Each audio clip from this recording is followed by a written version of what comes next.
What's up, Daryl and Warner? This is the Swolverine, the effing machine, Mr. GMSI himself, Brian Cage. I mean, who better? You already know the answer to that question. And if you don't, that is nobody. Giving you guys a shout out on your podcast, Covalent. And I appreciate you guys being big fans, big supporters, and the best is yet to come. All right, guys, take care.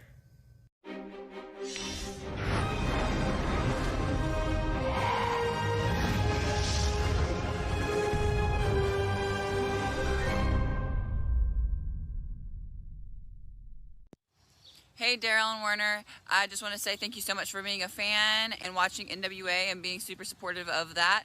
Hey, everybody, this is Camille Brickhouse, and you're listening to Covalent TV.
Oh man, most Mondays, ladies and gentlemen, most damn Mondays, I find myself in front of this camera trying to figure out how on God's green earth are we gonna make it through another week talking about this funky ass, musty ass, punk ass, bitch ass, boring ass, crap ass show. So guys, that means welcome to your WWE Raw live review. It is your boy, Mr. Stark, and Big Dub. this show is crusty as fuck. Gotcha, bitch. And we're already starting off the show with somebody not knowing how to spell our names. Yeah, unfortunately, there you have it. But this show was crusty as fuck, man. I'm not gonna lie to y'all, man. God damn, this shit does not get any fucking easier, ladies and gentlemen. It does not get any fucking easier with these WWE shows. And then you'll have a bunch of people run out and tell you on social media. Thankfully, they've stopped trying to tell us because they know better. But, you know, you see them tell other people that, hey, I don't like, you know, any wrestling involved with my promos and segments and crappy theme songs. Just give me all the woes you could possibly goddamn give me. And that is exactly what WWE did tonight. So we know all the drones are sitting in their homes, twiddling their you know, I don't even want to consider them to have penises on the men's side. You know, flicking that thing that they think is a penis, but probably it's the same body parts as a woman, all over and in the name of this dumbass show, guys. It just, wow, new lows, ladies and gentlemen, new lows. Okay. So y'all still got a job to do, man. Even though we are in a position now where we are like, fuck this damn show, that doesn't mean that y'all get to quit y'all positions at this Covalent TV facility. Y'all know to be a part of that like gang, comment gang, share gang, and donation gang. Hit the Streamlabs link, hit the Cash App, or hit the Super Chats. Either way it goes, get this shit popping, man. Because this stream will end fast if you don't, because fuck this goddamn show. Fuck okay. Yeah. Fuck yeah. Let's be honest, all right? But guys, we know we got a part to play as well. Every time we get here, we know we have a part to play as well. That is bringing you beautiful people the news, holding one special accountable, and bringing you those facts, data, and statistics as we go. Because if we are not doing that, we are not bringing you the greatest show on earth. And I'm not talking about Ringling Brothers, even though they were abusing animals. That's never good. That's true. Never good. Okay? But we come here to do our part. So let's go ahead and get into 10 news, y'all. Lego. Rocky Romero now has a job with AEW. That's right. That's right, Rocky Romero. Take advantage of all of the money that Tony Khan will give you, and hopefully you do some good within the promotion, sir. That's all I can say about something like that. Yeah. You know what I'm saying? I don't know what it is about Rocky Romero. I don't even know if they're close in age. I don't know what the case may be. But doesn't Rocky Romero seem like the modern day X-Pac, where it's just like he's just everywhere just doing something, and you don't know where he came from? You just kind of like, good for you. You know, you made it, even though you're not the biggest person in the room. You're not the most talented person in the room. You know, you got your little faction, but no one cares about you. So he's kind of like X-Pac. He's kind of like X-Pac in my eyes, but probably smarter about the business. Who knows? Okay. Rocky is 41. Holy shit, they are not that far apart. They are not that far apart in age. Oh, wow. That's unbelievable. Okay. You learn something new every day, ladies and gentlemen. Mm-hmm. I want to call out something. I'm gonna pray that you're joking. I'm gonna give you a chance to potentially even retract it. But low key 1907 said, just say you hate WWE and call it a day. That is such a projection. Projection and a deflection at the same time.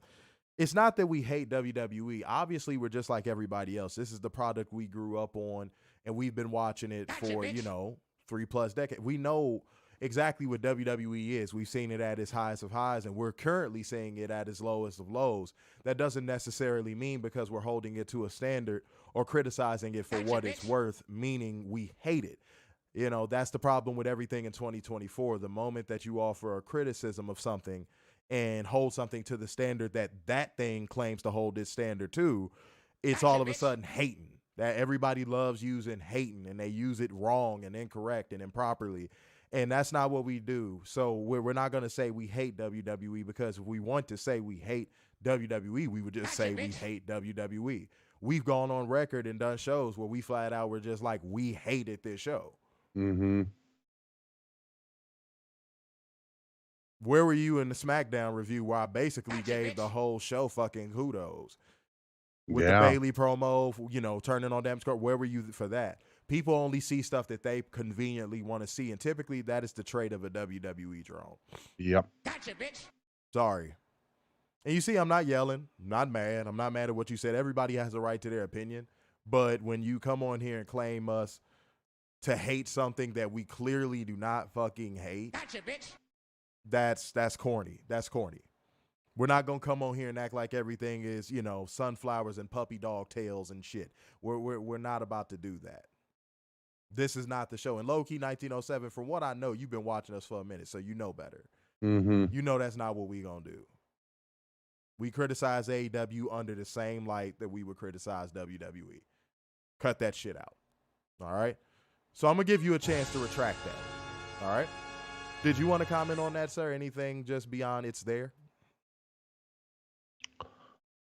I mean, I agree with you. I mean, we've given props to WWE on pay-per-views multiple times. Mm-hmm. It's just you conveniently show up when it's convenient for your narrative.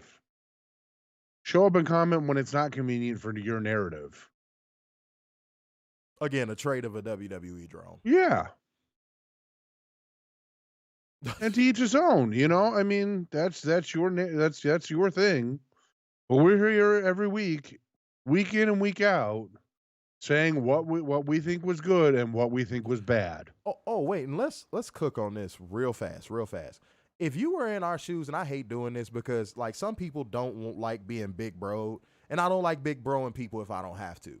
But like, put yourself in our shoes. Imagine if you had to cover this shit every single week, and you had to watch this shit with a microscope every single week, and you got to get on this camera and talk to people about this show every single week. It would wear on you. Mm-hmm. That's the only way I think you'll truly ever know how bad this is. If you had to be in a position to where you had to hold this product accountable, you would not be saying no shit like that. You would not. I wish it was a way you could watch our year one shows Because if you can watch our year one shows, we would come on the camera excited, happy, ready to go for these WWE shows because we were like, hey, we going to give it a chance. Mm-hmm. But it's only so much of a mental ass whooping you can fucking take before you basically just go, fuck this. I'm going to tell the truth about this and I'm not going to pull back. Straight up. That's all I got to say about that. I just find that real funny and convenient, though. Like Werner said, it's very convenient that you came in when you did and said that. Mm-hmm. Oh, no, Werner, your jailhouse boobies are back.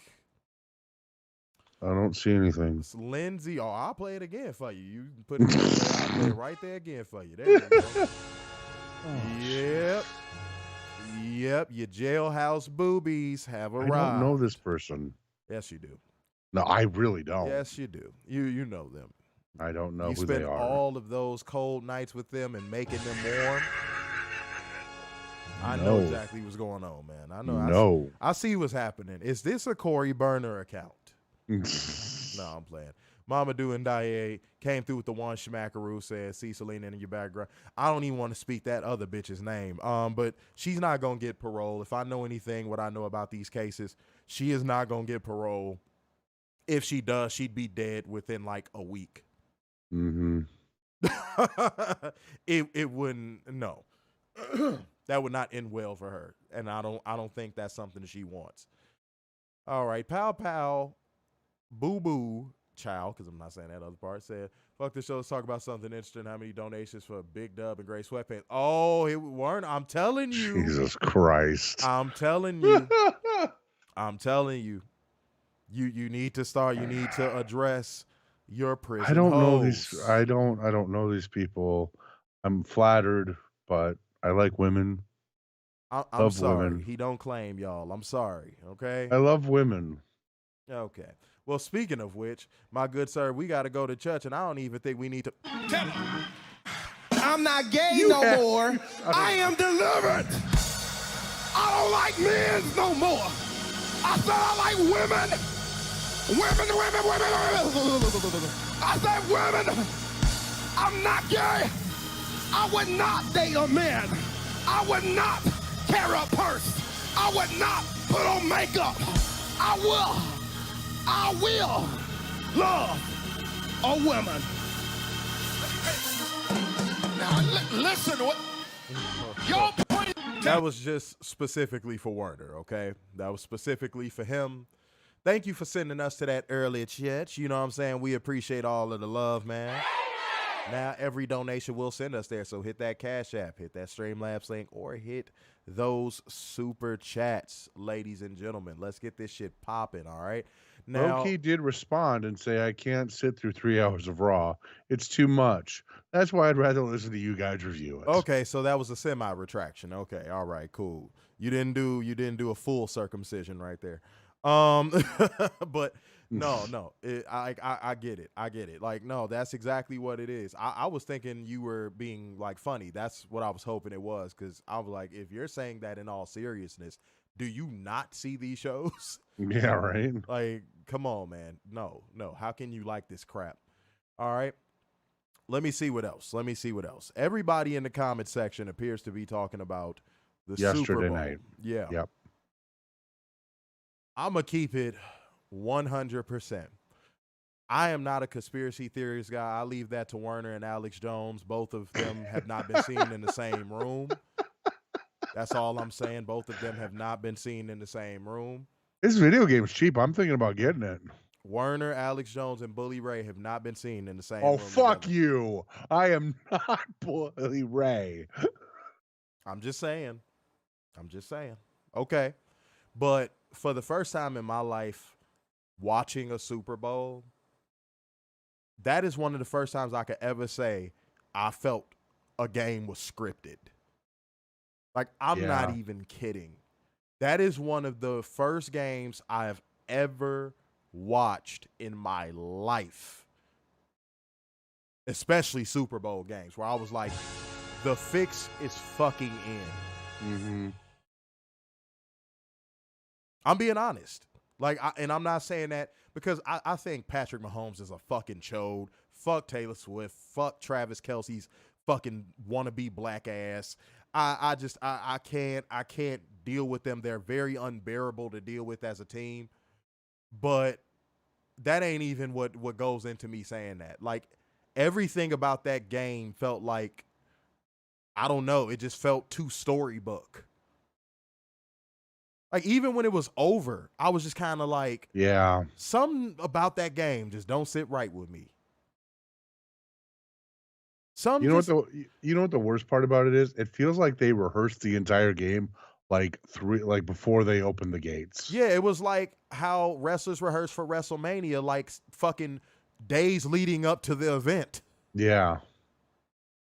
It just, I don't know. It was, okay, so Daniel Malcolm said what I was thinking.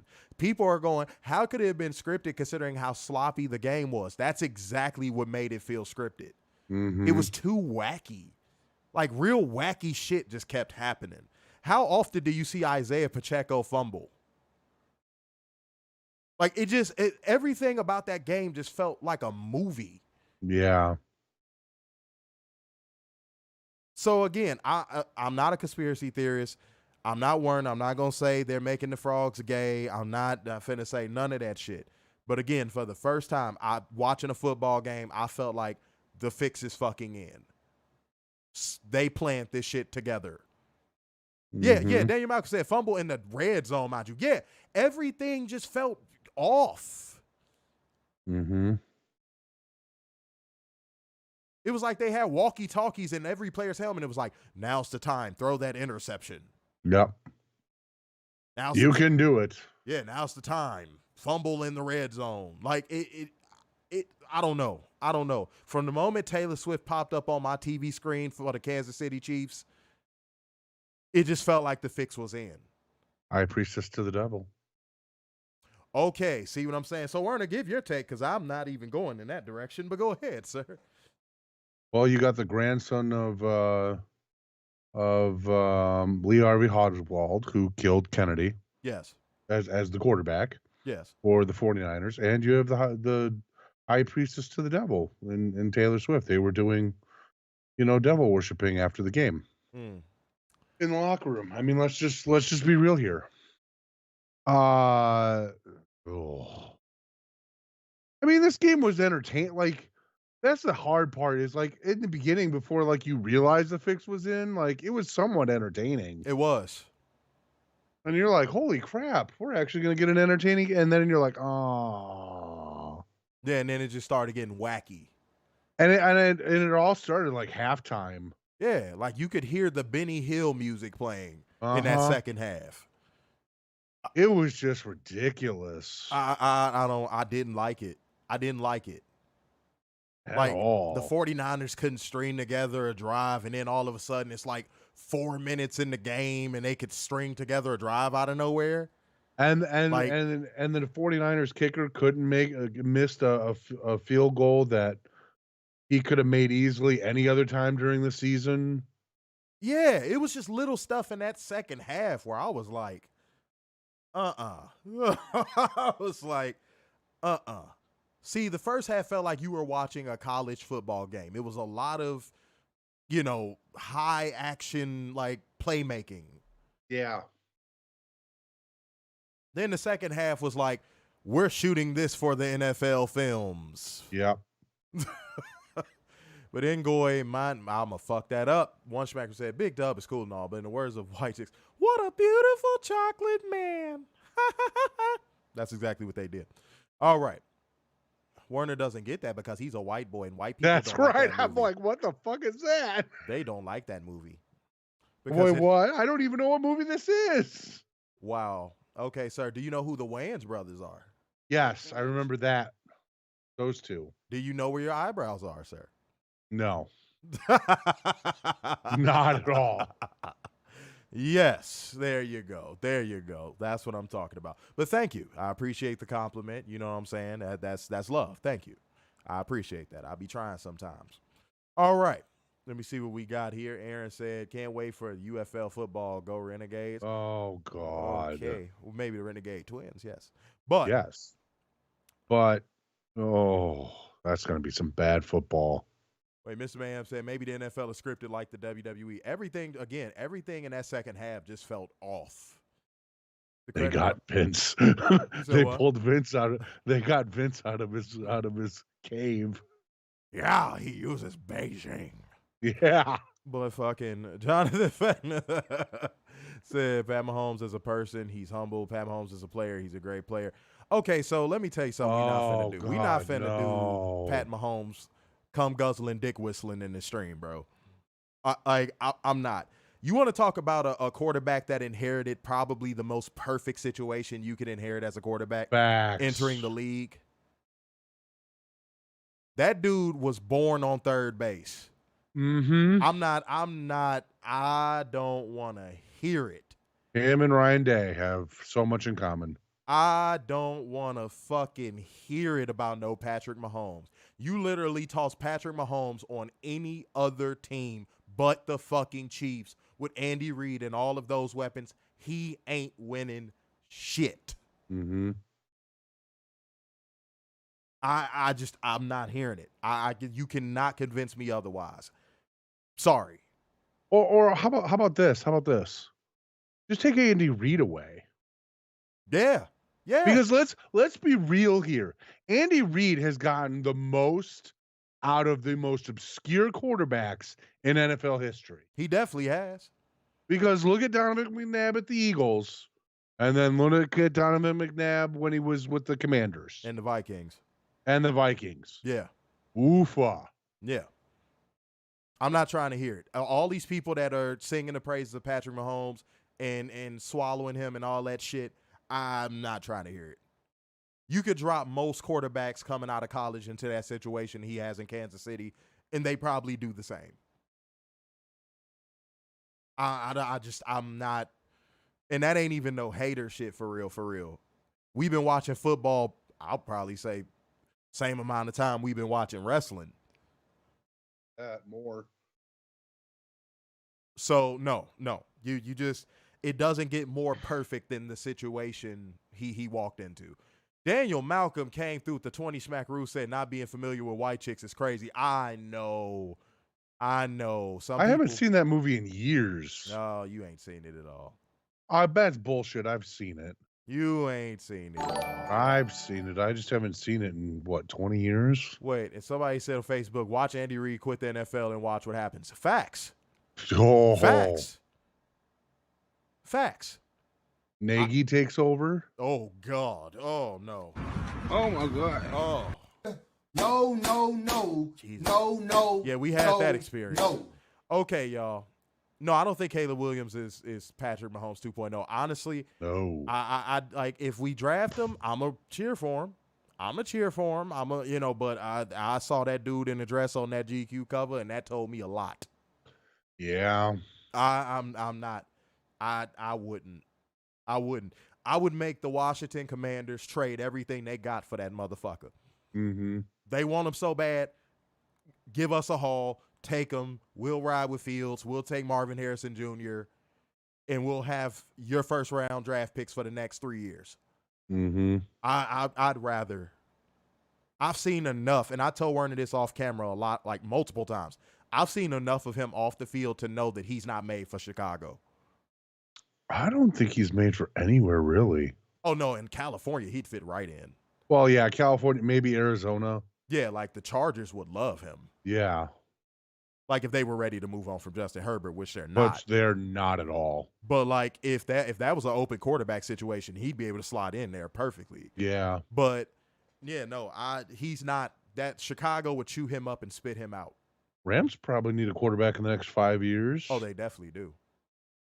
Marlo said exactly what I feel about him. He gives me Vince Young 2.0 vibes. That's a good shout. That's a damn good shout.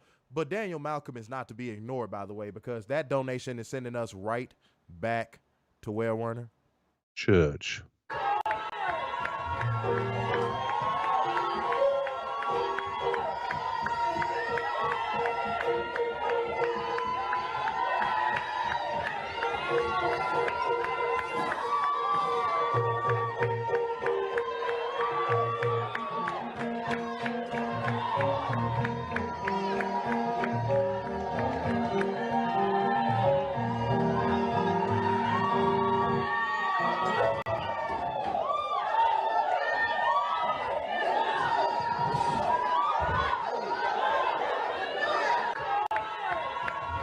That's all you need. A little bit of Holy Ghost in your life. Go ahead. You know, I see that as an insult to Vince Young. Because Vince Young had an amazing college career. Yeah, he was great in college. Yeah, I mean, he won a natty. What did Caleb Williams do? Cry to his mom? Quit on his team at the end of the season. Too. Yeah, quit on his team. Had a towel over while he cried to his mama. Yeah, that's not a good look. He's not a made for Chicago quarterback. I don't think he's made for anywhere to be that's not leadership skills. That's bitch made shit. Yeah, a fan base like us in Chicago, the fan base and media like ours in Chicago, New York, anywhere. Yeah, he would. Philly would eat him alive. He would fold. He would fold. I don't see the mental makeup. I don't. I see the physical makeup he wears. Yeah. I don't see the mental makeup. I don't. I just don't. South Beach, maybe? Anywhere but here, dude. Yeah. If we do, okay. I'm gonna have to. What can I do? But yeah. I don't know. But like gang, comment gang, share gang, donation gang, ladies and gentlemen, speaking of people where I don't know, because I just don't know about these people because something is wrong with them severely, okay? Something is so wrong with them that it makes you sometimes question your own sanity. Guys, if y'all know what portion of the show we are approaching and we are about to tackle, no Super Bowl pun intended, go on ahead and drop that shit in the comment section. But if you decide I'm going to be a little biatch and not put it in there, that is perfectly fine because I'm going to tell you bastards anyway. It is time for us to hold one special dumbass accountable. It is time for drone accountability. Lego. This is from Twitter. I got this last night. This is from Andrew. Okay. He says, and I quote, mm-hmm. "This Super Bowl crowd sucks." What the fuck? Okay. Hold on. I haven't heard a single chant, "Give me this is awesome," or "You still got it" chants. Hell, I'll even take "We want tables." Oh, wow. Dumbass. In the first "Give me a fucking knife" of the night, the award goes to whatever the fuck you just spit in our ears. Lord. What? All right. Like gang, comment gang, share gang, donation gang. Hit the Cash App, ladies and gentlemen. Light that motherfucking Cash App up. Hit the Super Chats or hit that Streamlabs link. Show us the necessary love, man. We got to get this shit popping the right fucking way. And that's the only way we going to do it, beautiful people. That is the only way we are going to do it. All of y'all look good, feel good, and smell good, and I hope y'all don't stank in this motherfucker. So if you don't stank, engage in this stream. Send through some donations. Do the right thing. But if you stank, you wouldn't know what the fuck I'm talking about, y'all. You wouldn't know what I'm talking about. It's foreign concept. All right, guys, now it's time for me to hold one special. Dumbass! Accountable. This one, oh, boy. All right, y'all. This one comes from screen name CC the Catfish. Oh, my God. CC the Catfish. And he said this, he or she. WWE is offering wrestlers fair but realistic offers for how they'll be used. Oh, I saw this. Tony Khan is outbidding WWE just so they won't go to WWE without any realistic plan on how they'll be used with a bloated roster. What Tony Khan is doing is terrible for the landscape of professional wrestling. As if you WWE drones even know what professional wrestling is. WWE fans have treated professional wrestling like the red-headed stepchild since WCW went out of business. Mm-hmm. WWE drones have treated professional wrestling like the red-headed stepchild since Eddie in Name Redacted died. What the fuck do y'all know about the landscape of professional wrestling? And then the irony. Oh, the irony of a WWE drone saying that somebody in the professional wrestling business is trying to seal off the market and do nefarious things to the market when WWE has manipulated the market and pillaged from so many indie promotions over the years is not even funny. You can look at WWE's main roster and account for at least 70% of them belonging to a former promotion of some kind. Mm-hmm. And 70% is a lowball number. By the way, I believe WWE has a more bloated roster than AEW. Dude, Just saying. all you got to do is go to their roster pages. Yeah. That's all you got to do.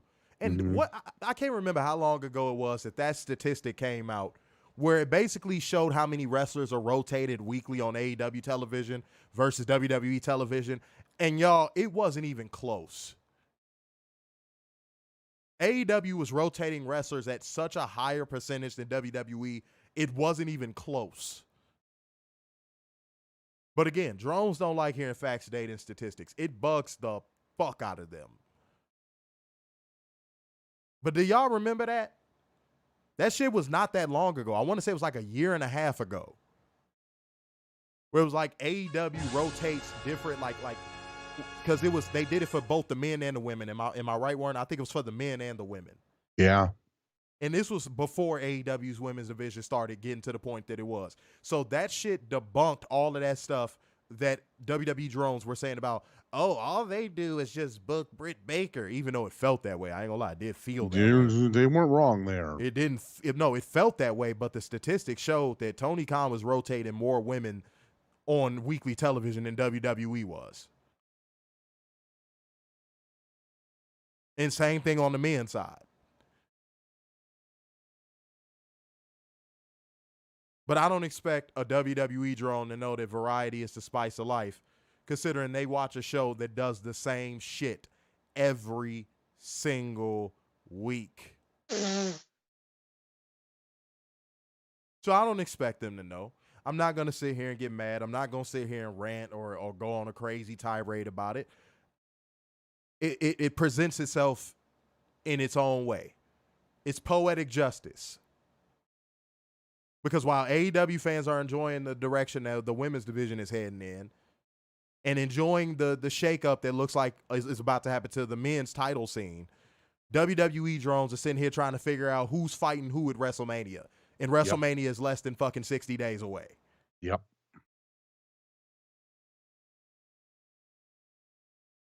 I'm sorry, I am not biased towards one or the other, but I would pick the AEW situation as a fan over the WWE situation as a fan any day of the damn week. Because what's funny is when we were younger in the Attitude Era, every WrestleMania match was locked in by Survivor Series. Worst case scenario, rewrites and everything were done by Rumble. And that would only be because of an injury. Yeah, exactly. And to the people that are going to go, oh, well, WWE had their stuff together before all the injuries started piling up. You guys are being too harsh on WWE. Come on now. What injuries does the main roster have? They were going with the most stock matches that you could possibly think of at WrestleMania. Mm-hmm. They were going with the most predictable card they possibly could. You know whose weekly show match announcements I look forward to more? AEW. Because you might see something pop up that you're like, whoa. Mm-hmm. Does that ever happen with WWE? Nope. You know IVAR is going to face somebody that he's probably going to lose to, unless it's someone in Alpha Academy. You know Seth Rollins is either going to have a segment or a match against somebody in the main event that is going to end in a fuck finish. Should I keep going with the WWE formula? I could really burst this shit open if I wanted to. Or just watch a random collision and see that Blackpool Combat Club and FTR might start having a feud. Dude, the wrestling on Collision is better than anything WWE has done in the last. I'm just gonna go recency in the last 6 months. Yeah.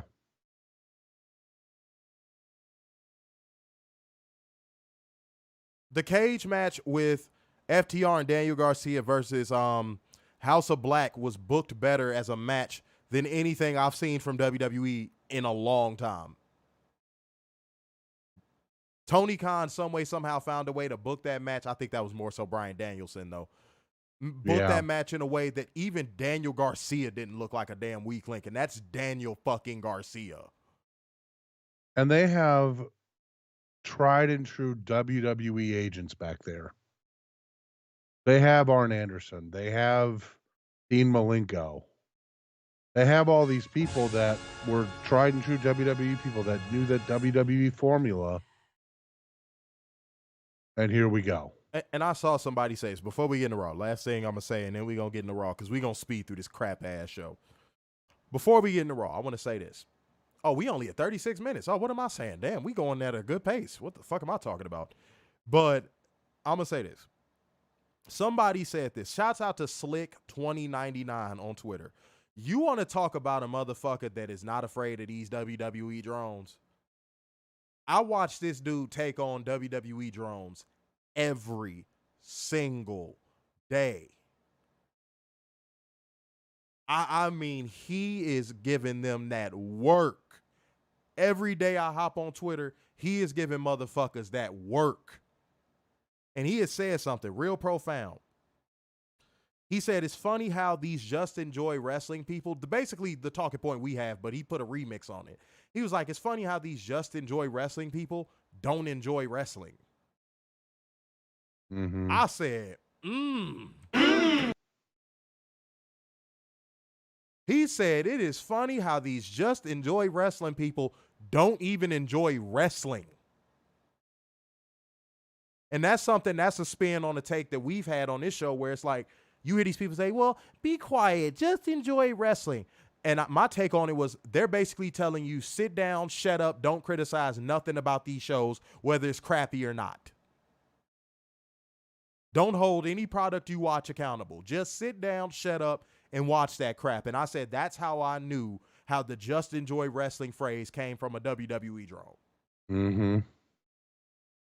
They're telling you to do what a WWE drone would do. Sit down, don't criticize nothing, watch it, sing along, don't do nothing. Be complacent. Because there's no real professional wrestling fan that's going to tell you to just enjoy wrestling. You know why? Because professional wrestling fans just enjoy wrestling. Does that make sense? So much it hurts. It's like how a rich man doesn't have to say he's rich. Oh, we hurting some drones feelings. Our viewership numbers on YouTube are dropping.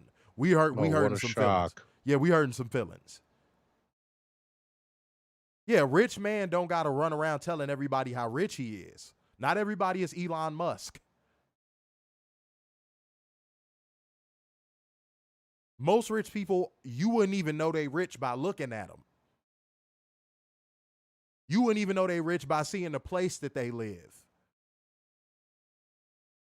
You know why? Because most rich people live in normal places because they want to throw people off the fucking scent. They don't want people running around thinking they got hella money in their pocket. And Stone Papa Smurf said, made no sense. Okay, tell me how it didn't make sense. Okay, let's do this. I'm up for a logical debate. Tell me how it didn't make sense. People who just enjoy wrestling just enjoy it. Mm-hmm.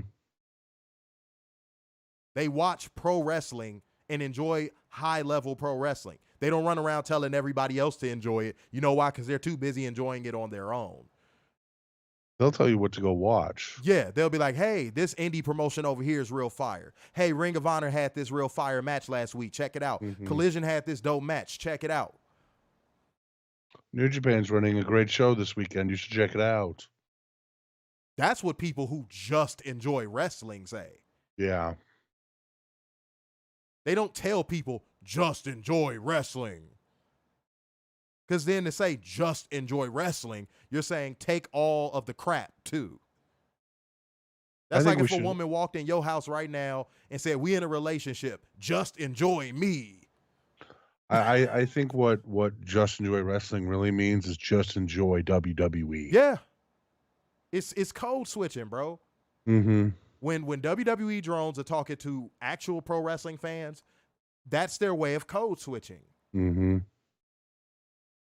Because they know they're out of their depths. They know they can't talk about real pro wrestling matches because they don't see them on a weekly basis. Facts. So don't just drop your little comment in there and then don't comment again because, again, tell us how it doesn't make sense. And everybody in the comment section, on all the comment sections, if that made sense to you, throw a thumbs up in the chat right now. Catherine said, yeah, New Japan showed what a real cage match was this past weekend.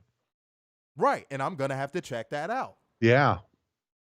I completely forgot about that match. I was excited to see that. And I'm not going to run around telling people to just enjoy wrestling as a result of it. I'm just going to point them to the match like how you just pointed us to the match. Yeah. I'm seeing thumbs up.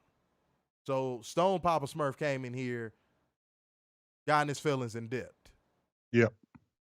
Well, he was on X. That don't mean nothing. He could still comment. He got in his feelings and he dipped. Mm-hmm. Now, if he does comment again, watch it be some butthurt, insult-filled rant. Yep. Fuck you, the show's stupid. You guys just...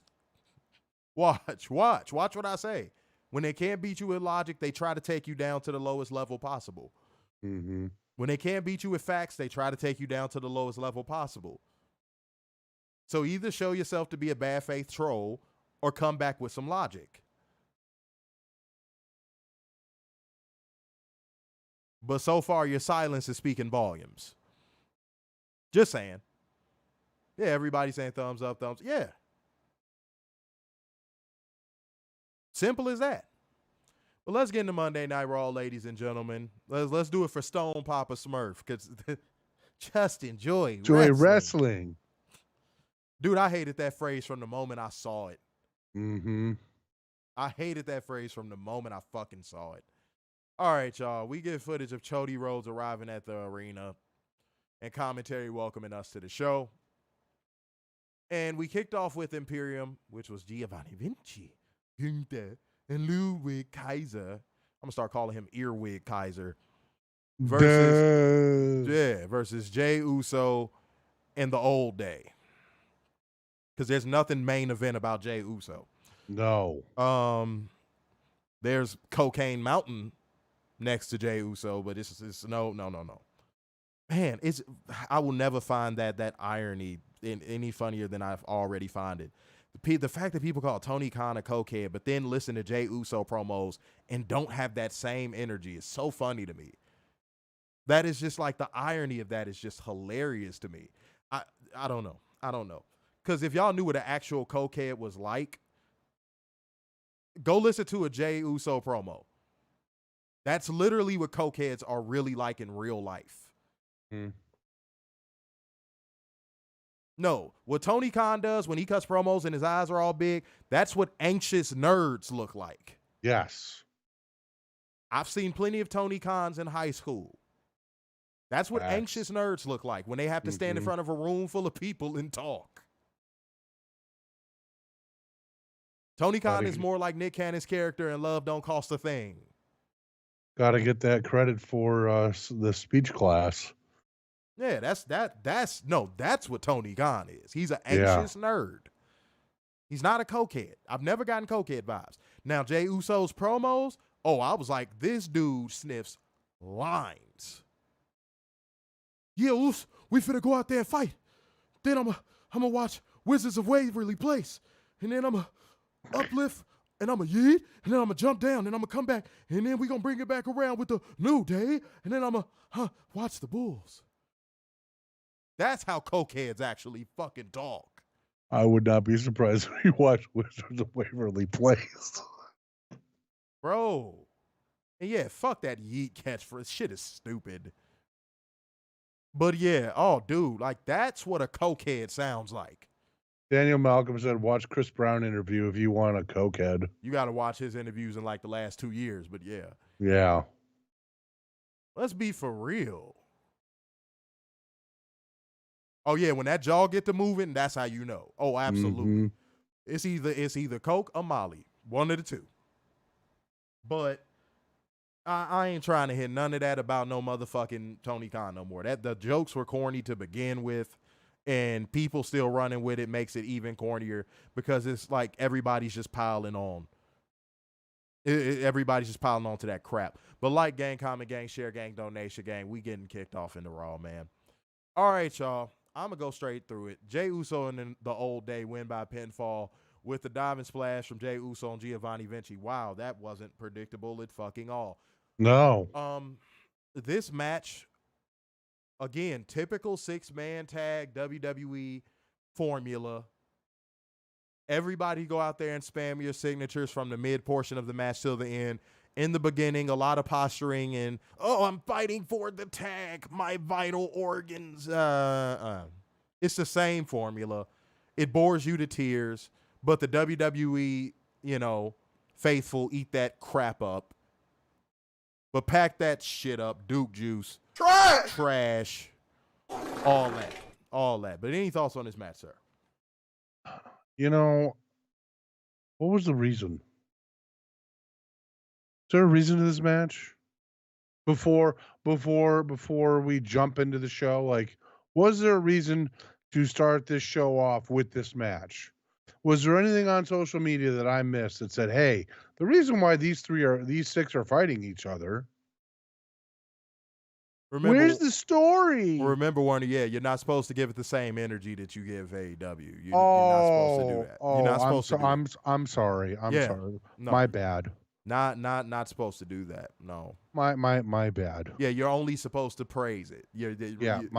I'm sorry you didn't get the WWE Drone handbook. My bad, bro. Sorry, my bad. I'm sorry. It got lost in the mail. But, oh, shit, Kat said my mother-in-law passed away tonight. Keep Brendan in your thoughts. Oh, absolutely. Absolutely. Okay, yeah, prayers up to you and your family. I'm sorry to hear that. That's awful. That's fucking awful.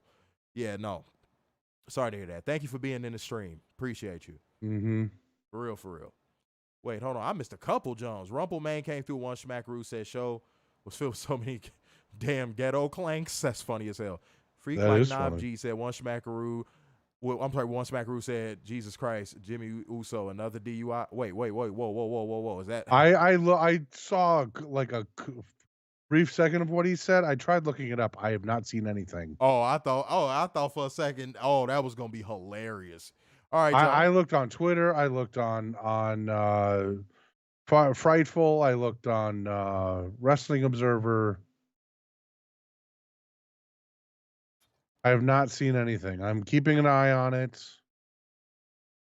but nothing so far. Appreciate you. But you know what I'm saying, guys? Those were 2 donations. I can't glance over that fact, so that means we going to church. Because you're going to live. I said you're going to live to see it happen. Live.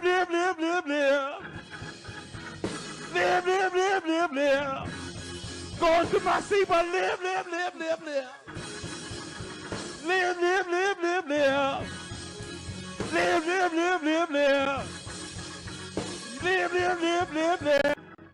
But yeah, y'all, I don't mean to call back to this, but yeah, like that Stone Papa Smurf dude, again, that's an example of what WWE drones do.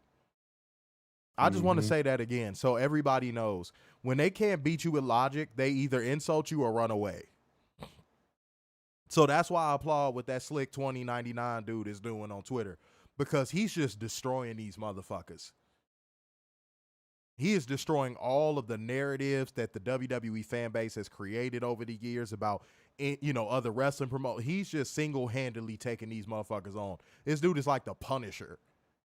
God bless him. And we need more people like that. That's the shit I be telling y'all to do. Mm-hmm.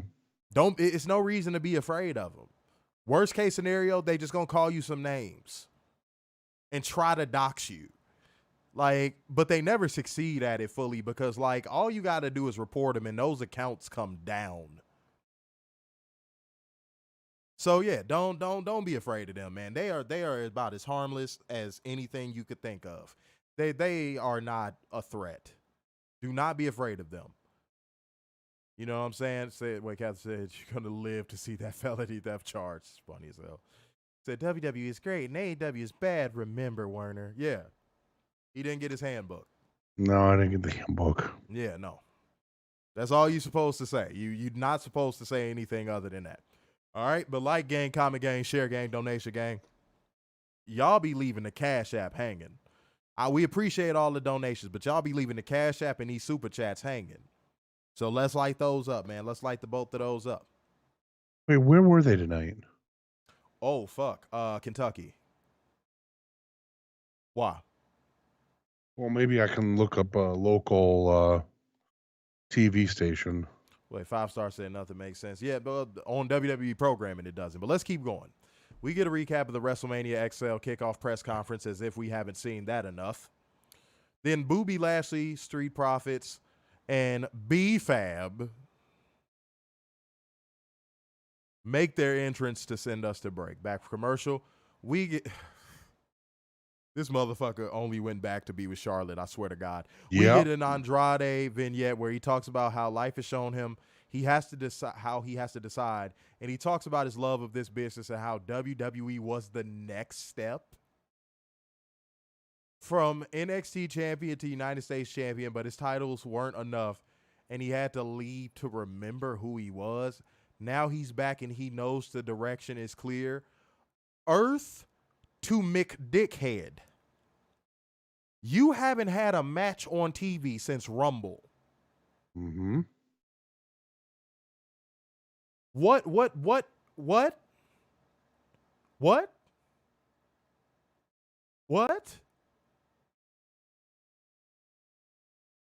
Come again? Pause. What? What, sir? What direction are you referring to? Unless you're talking about the direction to your face being in between Charlotte's titties, what direction are you referring to, sir? Which, by the way, shouldn't he be on SmackDown considering she's a SmackDown superstar? Oh, that will be adjusted when she comes back. Yeah. Oh, you know that will be adjusted the moment she comes back. What direction? Does anybody in the comment section see Andrade going in a direction? Please let me know. Anybody? Bueller? Come on, man. Honestly, I was just as dumbfounded as you were. Yeah, Marlo said the Andrade vignette was trash. Yeah, I felt like out the gate, I'm like, AEW presented this dude way better. Yeah. I mean, sure, we would love to have seen him more often, but I think this promo had the weirdest subject matter considering we haven't seen him wrestle since the fucking Royal Rumble. Mm-hmm.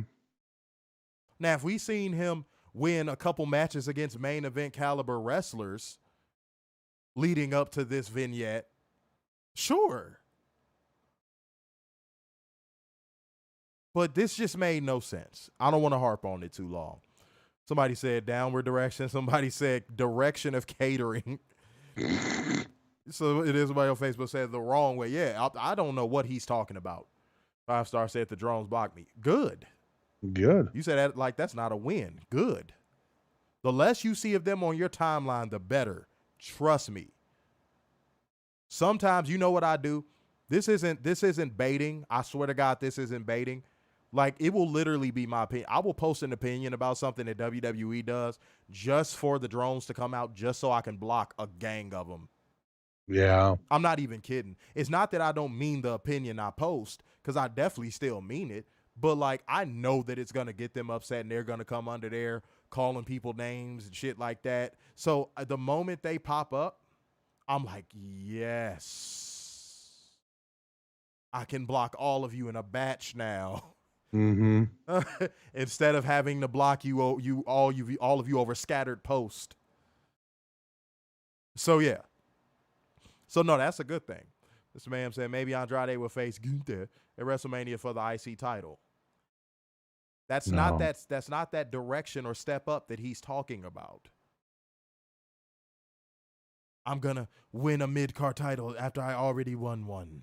Yeah, right. No, he's talking like he has world champion aspirations, but we know good and damn well that at best they're going to put that U.S. title back on him. Yeah. I don't see them putting money in the bank on him because, again, if they were going to do all the stuff we're talking about right now, don't you think they would have done that the first time he was there? Right. Just saying. Charmaine's in the building. Charmaine's in the building. Where do you see Charmaine? Did she just pop in on Facebook? Oh, thank you. Thank you. What is up, Charmaine? How is Charmaine doing? Okay. Trevor is watching live from the group, so that's why I can't see your name. For some reason, it doesn't. If you're watching from the group, it doesn't show your name. So go to the actual Covalent TV page and comment. But I see you, Trevor. Appreciate you. Appreciate everybody that watches. But, man, you know, we got to call a spade a spade. But weren't any thoughts on that Andrade vignette? Should have never left. I don't know what led to him leaving. Probably not being used enough is my guess, but this was not this was bad. It was trash. This was bad, and you're not gonna live this down. He would have stood a better chance recruiting Charlotte to AEW versus going back. Facts. But you remember that hole he was digging himself before he left WWE? Oh, yeah. He's right back there. Oh, just digging that hole deeper. They're just dressing up his hole a little bit nicer. Yes. He gets a plant. Yeah. Maybe a nice little picture of another plant. Maybe a nice little rocking chair. And a plant lamp. There you go. Yeah. It's just his bunker got a little bit nicer. Mm-hmm. But Tylaria Wigan said, I'm so sick of Nia Jax, a.k.a. ton direction on my screen. No shade. Okay, all right. Well, goddamn. Okay. All right, salute to you. You know what I'm saying? But, you know, let's keep the donations rolling in. Hit the Streamlabs link, hit the Cash App, and hit those Super Chats, y'all. Hit those Super Chats. And keep the engagement up on this stream as well, man. Keep the engagement rate up on the stream. Again, if you're not commenting, you need to be dropping emojis, y'all. Okay? All right, let's keep this shit going. Bobby Lashley versus Godzilla Reed in an Elimination Chamber qualifying match, in a match that, if I'm keeping it a buck, WWE, if Tony Khan doesn't know how to book big men, WWE doesn't know how to not only book big men, but they don't know how to book big men matches. Facts. Because this could have been so much better in a lot of fucking ways. But because it's WWE, it will never hit its peak. Which, you know, I find weird considering Triple H is allegedly in charge. Yeah. Because at least when Tony Khan finally does book a big man match, it goes well. Like, look at Powerhouse Hobbs versus Miro at All Out. Yes. I hated what the fucking crowd was doing for that match. Yeah, the crowd destroyed that match. Yeah, but, like, other than that, like, the match itself was great. Yeah. It would be nice to see more of those types of matches in AEW. Yeah, and that would condition the crowd to not chant stupid shit like meat. Yeah. If they saw that more, they wouldn't chant meat. So there you have it. But yeah, this was a typical WWE big man match. Let's see who can lift each other up and who could be the stronger guy. And yeah, no, just let them go out there and put on an athletic fucking display.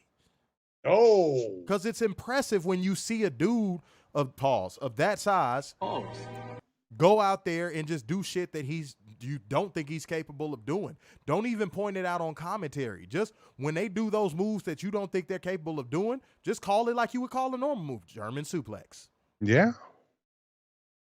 Just call it like it's a normal match. But no, in WWE, it's, can he lift him up? It's like, of course he can. Bobby Lashley could probably lift up Sears fucking Tower. Probably. Duh.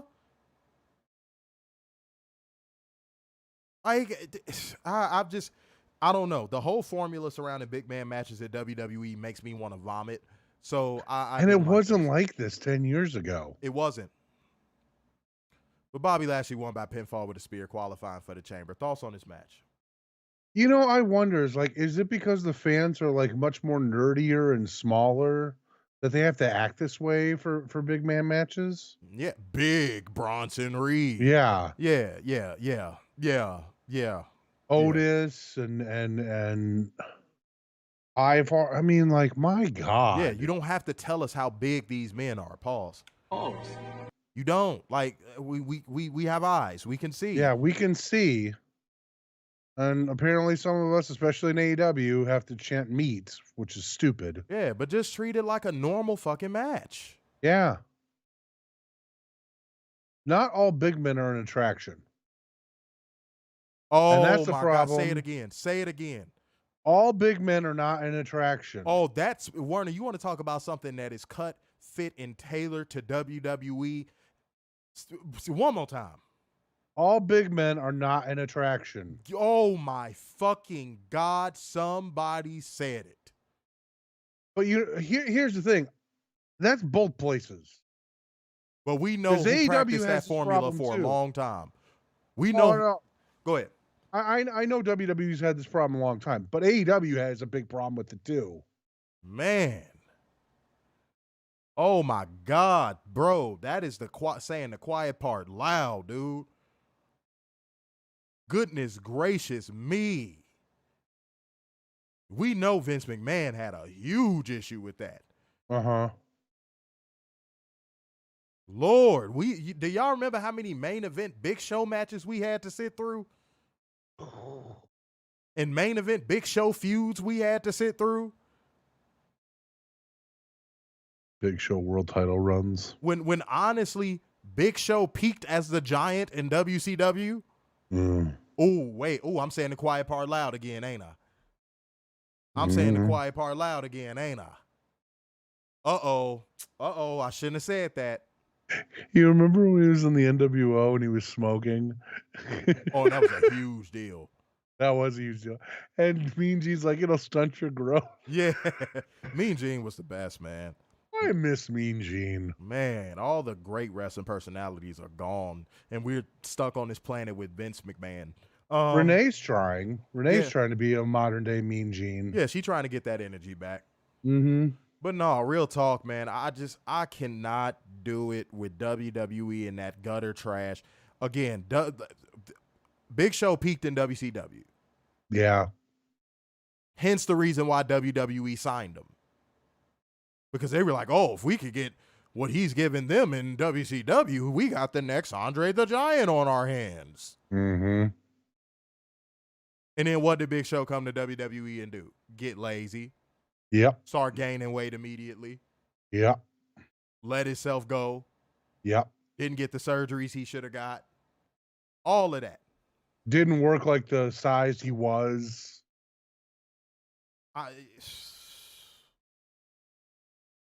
So Werner said something that I have honestly always felt, and people need to get that shit through their goddamn heads. Simple as that. Marlo said, yeah, I remember those Big Show main event matches. They were awful. They were awful. I'm going to say the quiet part loud again. Undertaker didn't become a competent in-ring worker until like what? Oh. 08? No, it had to be like late 06, because 07 he won the Rumble. Dog. And then 08 was Shawn. Right. So you just proved my point. Dude, but you're not supposed to say that. That's that revisionist narrative that WWE has peddled into so many people's heads that they don't know any better. Mm-hmm.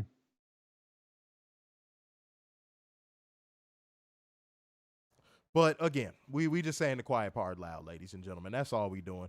But y'all, man, y'all letting us down tonight, man. Y'all letting us down on the engagement. Y'all got to share these streams, man. Like gang, comment gang, share gang, donation gang. Light these streams up, bro. Y'all in this bitch quiet as a church mouse, man. Come on, bro. We saying a lot of stuff y'all could comment to. I could see if we were saying stuff that was real close-ended, you know, it ain't nothing you could really say to it. Like, I could see that. But y'all acted like that girl that just ain't really interested in the dude, but still for some reason went on a date with him. So now that dude is just sitting there talking and trying to drop interesting topics. And that girl is just like, yeah. Mm-hmm. That's how y'all acting right now. I'm just here for a free meal. Yeah, basically. Yeah. I'm not. I don't like you. Y'all just here for the free background content. No, we are not background content. Comment in this motherfucking stream, bro. Come on. You know what I really would like to see just on a random Dynamite or even a Collision? What's up? Wardlow versus Brody King. That should just be a normal, regular match. Not this attraction thing that Tony wants to do or WWE. Mm-hmm. It should just be a normal, like, number one contendership for fill in the blank title. Wait, hold on. Mr. Mayhem said Big Show was not a good wrestler at all in WWE. I could count on both of my hands how many decent matches Big Show had in WWE. But I promise you, when he retires, they're going to make it seem like he was the greatest big man ever. Yeah. And then people are going to go back and watch the game tape and be like, what? Y'all talk about this motherfucker y'all dressed up as Baby New Year? Y'all talk about this motherfucker that y'all didn't let him use his WCW gear?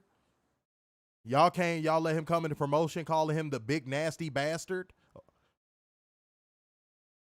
Like, imagine if he would have came into WWE, kept his WCW gear, kept the long hair,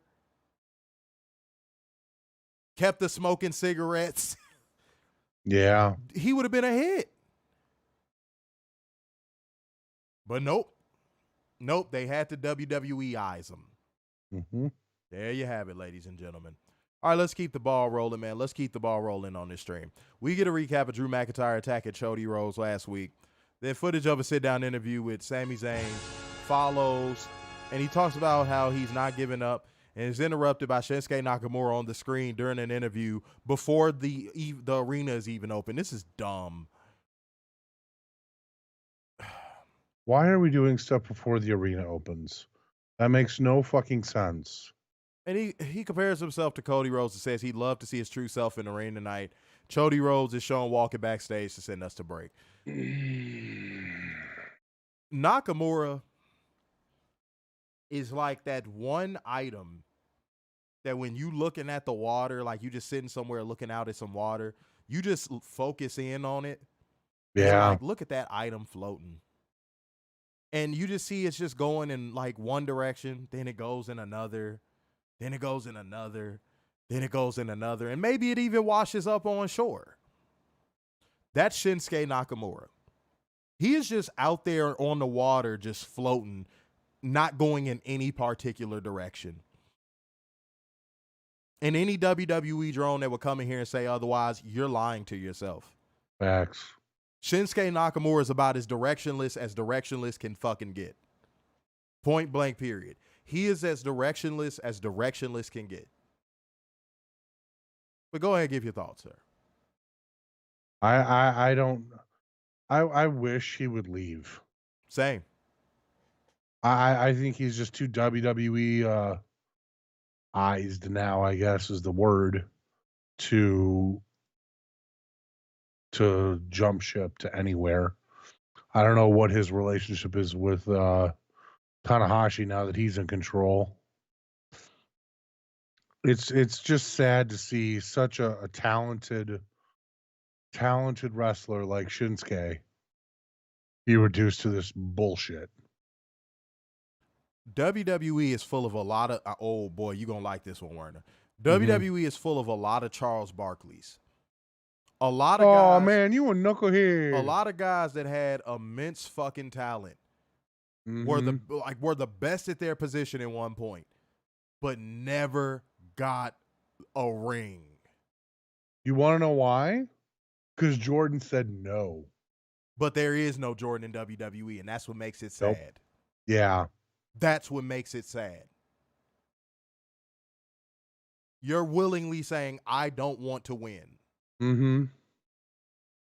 It's a lot of Barkleys and Iversons in WWE that if they woke up and said, I'm the best at my position in the league, they could go elsewhere and win championships. But they're not aware of how good they truly are. Because how many of those players like Barkley, hell, even O'Neal, even Shaquille O'Neal, who won rings, even said, hey, shit, if I knew I could team up with other superstars, I would have played with Michael Jordan. Shaquille O'Neal actually said that. Yeah, could you imagine him instead of Rodman? First of all, Shaquille O'Neal and Michael Jordan on the same team would have been unfair. No, it would have. I would agree. You could have trotted out anybody else in that starting five. Here's another thing. If hypothetically, if Shaq went to Chicago, would Jordan have gotten him off of his ass and into a gym? Hell yeah. Oh, he because wouldn't have tolerated Kobe that couldn't. shit. Kobe tried. Oh, no. Michael was a different breed. No. He wouldn't have took that immature, I'm a big kid. No, he wouldn't have took none of that shit Shaq was doing in his early career. Fuck no. I think if Shaq played with a player like a Michael Jordan, he wins more rings by himself. Yeah. Yeah, I think he would have won 12 or more. Come on, bro. We would have dominated the 90s and the early 2000s if those two played together. Come on, man. But Miss Ma'am said if Michael Jordan didn't leave basketball, the Bulls would have won 8 championships. Yeah, I agree. If he didn't leave for baseball, we would have won 8 championships. I think everybody agree. Even people who aren't fans of the Bulls agree to that. I think even the Rockets, those Rockets teams would agree. Yeah. Robert said he's dry land swim. Yeah, no, I'm just gonna tell you what. Nakamura, again, he's a Barkley. He's a Barkley. He doesn't realize how good he truly is. So he just sticks with whatever team he gets, he's with. And he just gives it his own personal all, but he could do so much better. Imagine if Barkley knew he could politic his way to a team that was worthy of his talents. Imagine if, it's so many players you could say that about. Imagine if Penny Hardaway politic to a team that would have knew what to do with his talents. That's what a lot of WWE superstars are right now. So what if Penny and Shaq were a package deal and went to LA together? And you had Kobe. I don't think Kobe would have been on those teams if that happened. Really? You don't put Penny at the one? No, I'm talking about I think they would have been so good that they would have missed out on Kobe. Oh, gotcha. But no, that's what I'm saying. Y'all gotta understand it, man. Y'all gotta understand it, bro. It's not that hard to figure out. God, he was such a good player, Penny. That's what I'm saying. I was such a fan of his. But imagine if Penny was like, I could go play with other superstars and win the championships I deserve to win. Yeah. Yeah, all the bullshit that LeBron's getting away with now. Imagine if that was in the 90s. Yeah, that could you imagine? That would be shunned upon. You would be getting lambasted, not just by the media, but by your peers. Yeah. But now we're in an era where you can do that. Yeah. But these WWE wrestlers are not choosing to do that. Right. I'm going to stick with this team that I can barely drag to 40 wins every year. Yep. That's what Nakamura is doing. He's showing blind loyalty to a company or for the sake of the NBA analogy, for a franchise that is not building around him. Yeah. Mia Yim, same thing. It's so many wrestlers I can name. I'm not even finna get too far into that. Rondell Ether Boy. Whoa. One Schmackaroo said, I'll say the quiet part loud too. Picked up, I likes you, and I want your ass. Oh, wow. Oh, wow. I like women. I love women. I don't know what's so hard about this. We did. On that note, we gonna we gonna go to church. You're gonna do it to me again, aren't you? No, we not gonna do. I'm not gonna do that to you. Oh. The anointing. I'm not gay no more. I am delivered. I don't like men no more. I said I like women. Women. I said women. I'm not gay. I would not date a man. I would not carry a purse. I would not put on makeup. I will love a woman. Now listen to what y'all pray. Just address your jailhouse boobies, bro. I said I like women. I like real women. I like Deonna Purrazzo. Bruh. Okay, bruh. All right. You know if it's I a don't know story where you all want to this tell is me, coming you can tell from. me. I really don't. You know you can tell me if something happened, bro. All right? I don't know what the hell happened in these people's minds. Let me read a few comments. Jonathan Fenton said, guys, I have a question. Who do you think is a generation talent in NFL? Okay, so we did the NFL shit earlier, so we ain't gonna get back to that. I ain't gonna hold you. Yeah. Catherine said, Shin is just casting checks from WWE. Jonathan Fenton said, in a yellow opinion, what era of the NFL was better this era of 2019 and 99-90? Huh? I don't know. Okay. Chad Bass said, say what? Marlon said, bow tie gang 2 times. Yeah, you know what I'm saying? You know what I'm saying? Jonathan Fenton still doesn't know how to spell our names. Until Werner confesses what's up with that shit, I don't know what the fuck is up with this shit. Okay. I don't know anything about this. All right, Warren, I'm gonna take your word for it, bro. The Daryl Warner, Chad. Okay. My question is, what era? Where's Chad? What do we have a Chad in Yeah, the window there? I don't know. If he would have said Selena, that would have been accurate. Okay, yeah. but fucking all right. But no, we moved off the NFL conversation just for now. But maybe we'll spark it up next stream. Maybe we'll see. Cat said trees don't count as real women, Werner. Yeah, no, it doesn't. Tell him.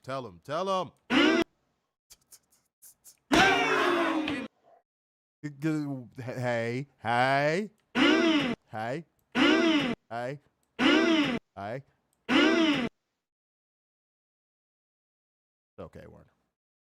It's okay, Werner. You don't want to tell us about your jailhouse boobies, and that's fine. I don't know anything about this. I honestly don't. I don't know these people.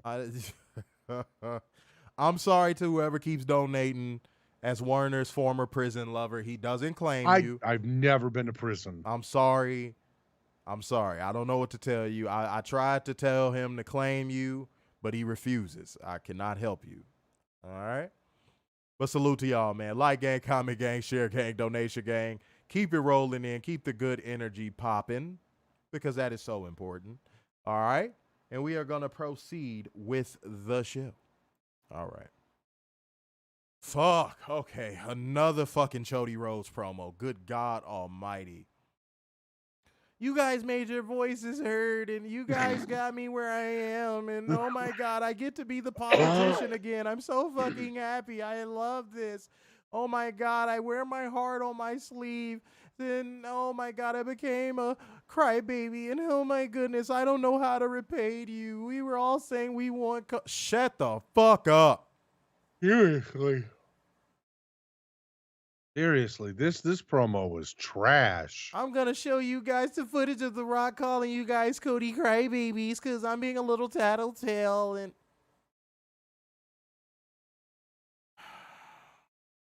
Reason. What was the reason? I had a reason. What was the reason? What was the reason? I just explained the reason. What was the reason, bitch? I don't need to explain myself to you. And what was the reason?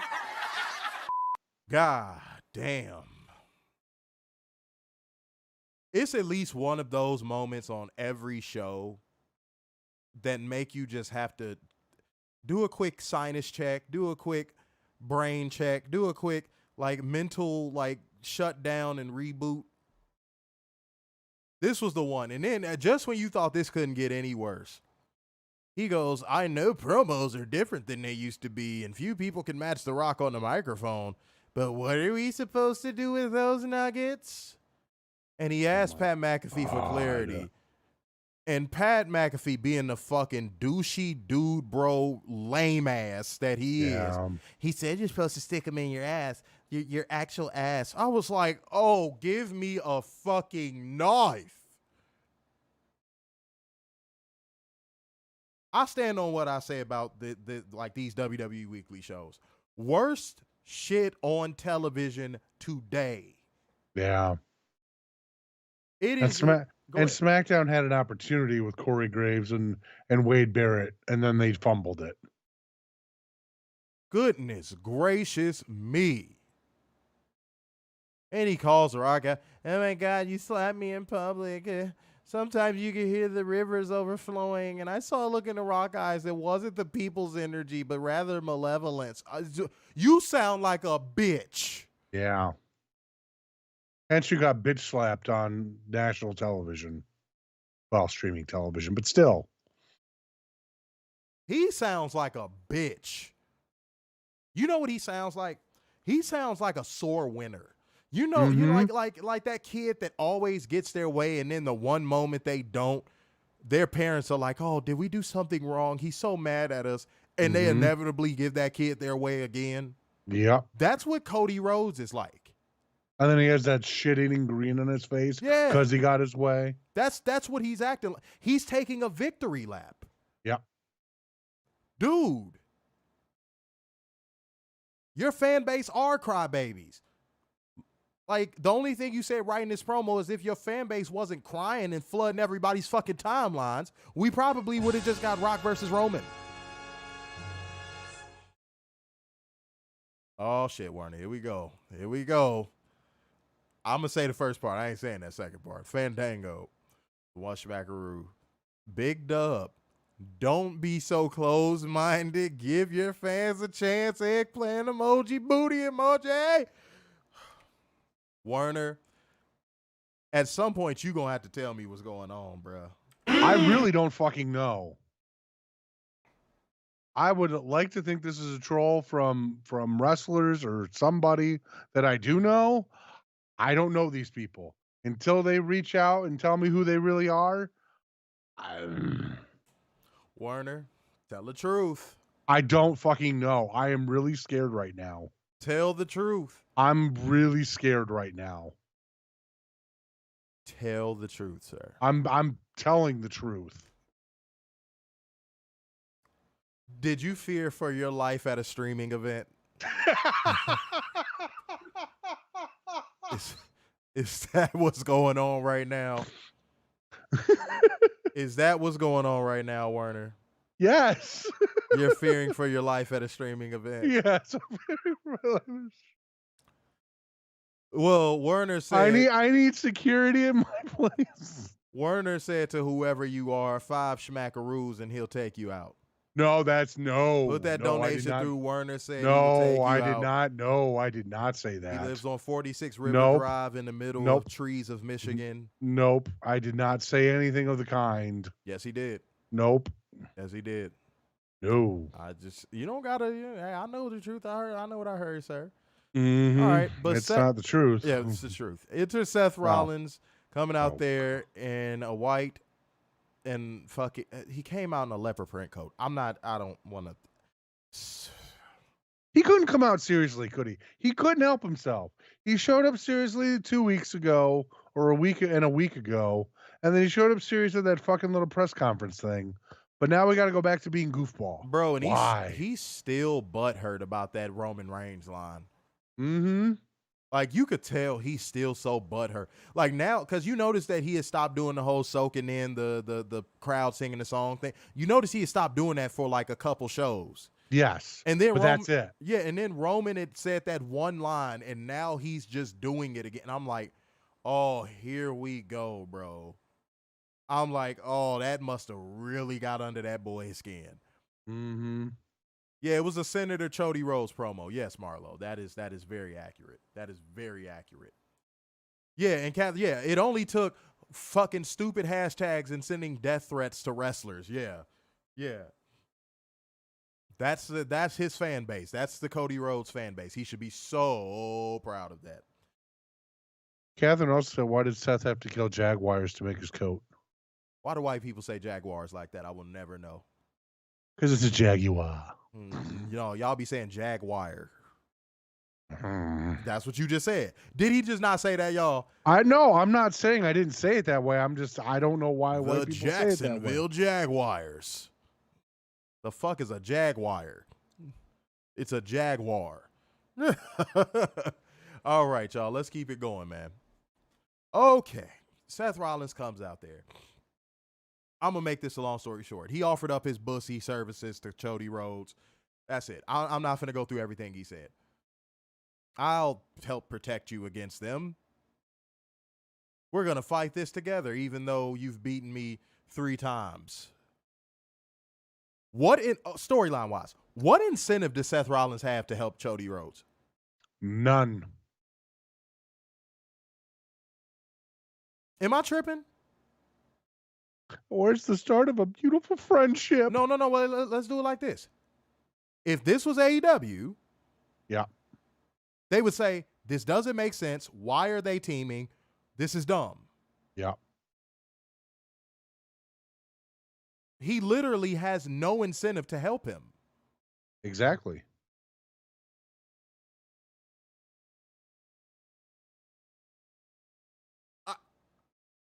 Maybe I'm in the fucking Twilight Zone. Welcome to WWE to Storytelling in 2024. I'm sorry, y'all. That just dawned on my mind as we were talking about it. I'm like, he literally has no reason to help him. None. He has no reason to even be involved in this feud. Why are you sticking up for a man that has never stuck up for you in storyline?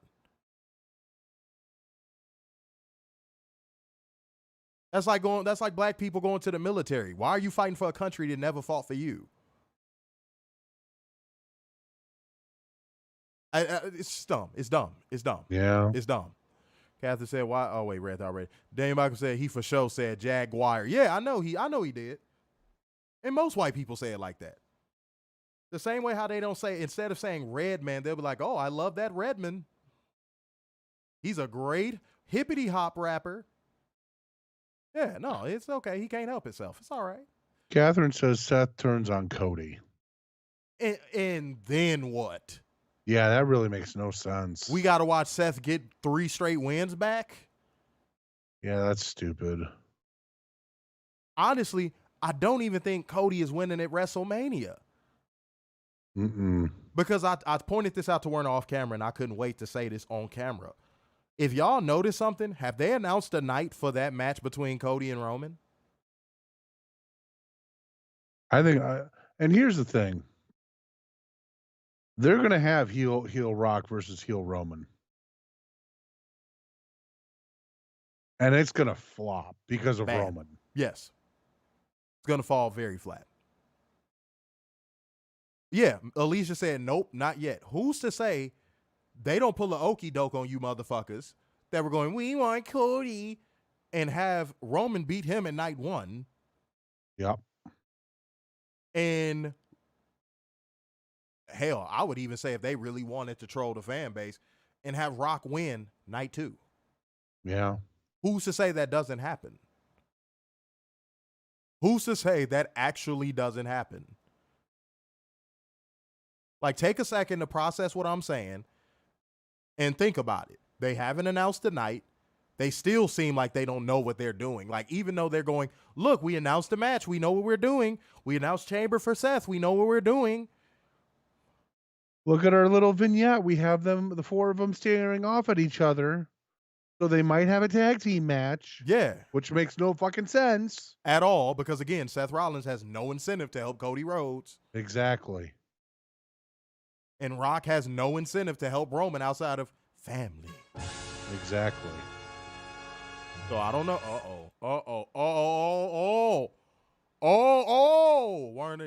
Werner, you might want to clear up these accusations, bro.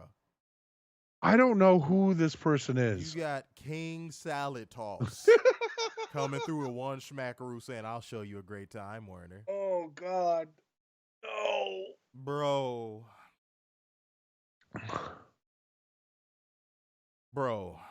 I don't know who this is. I really don't. I would tell them to knock it off if I knew who it was.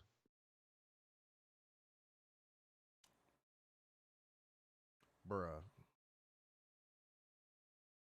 You gotta clear up the accusations, man. I don't know who this is. Oh man.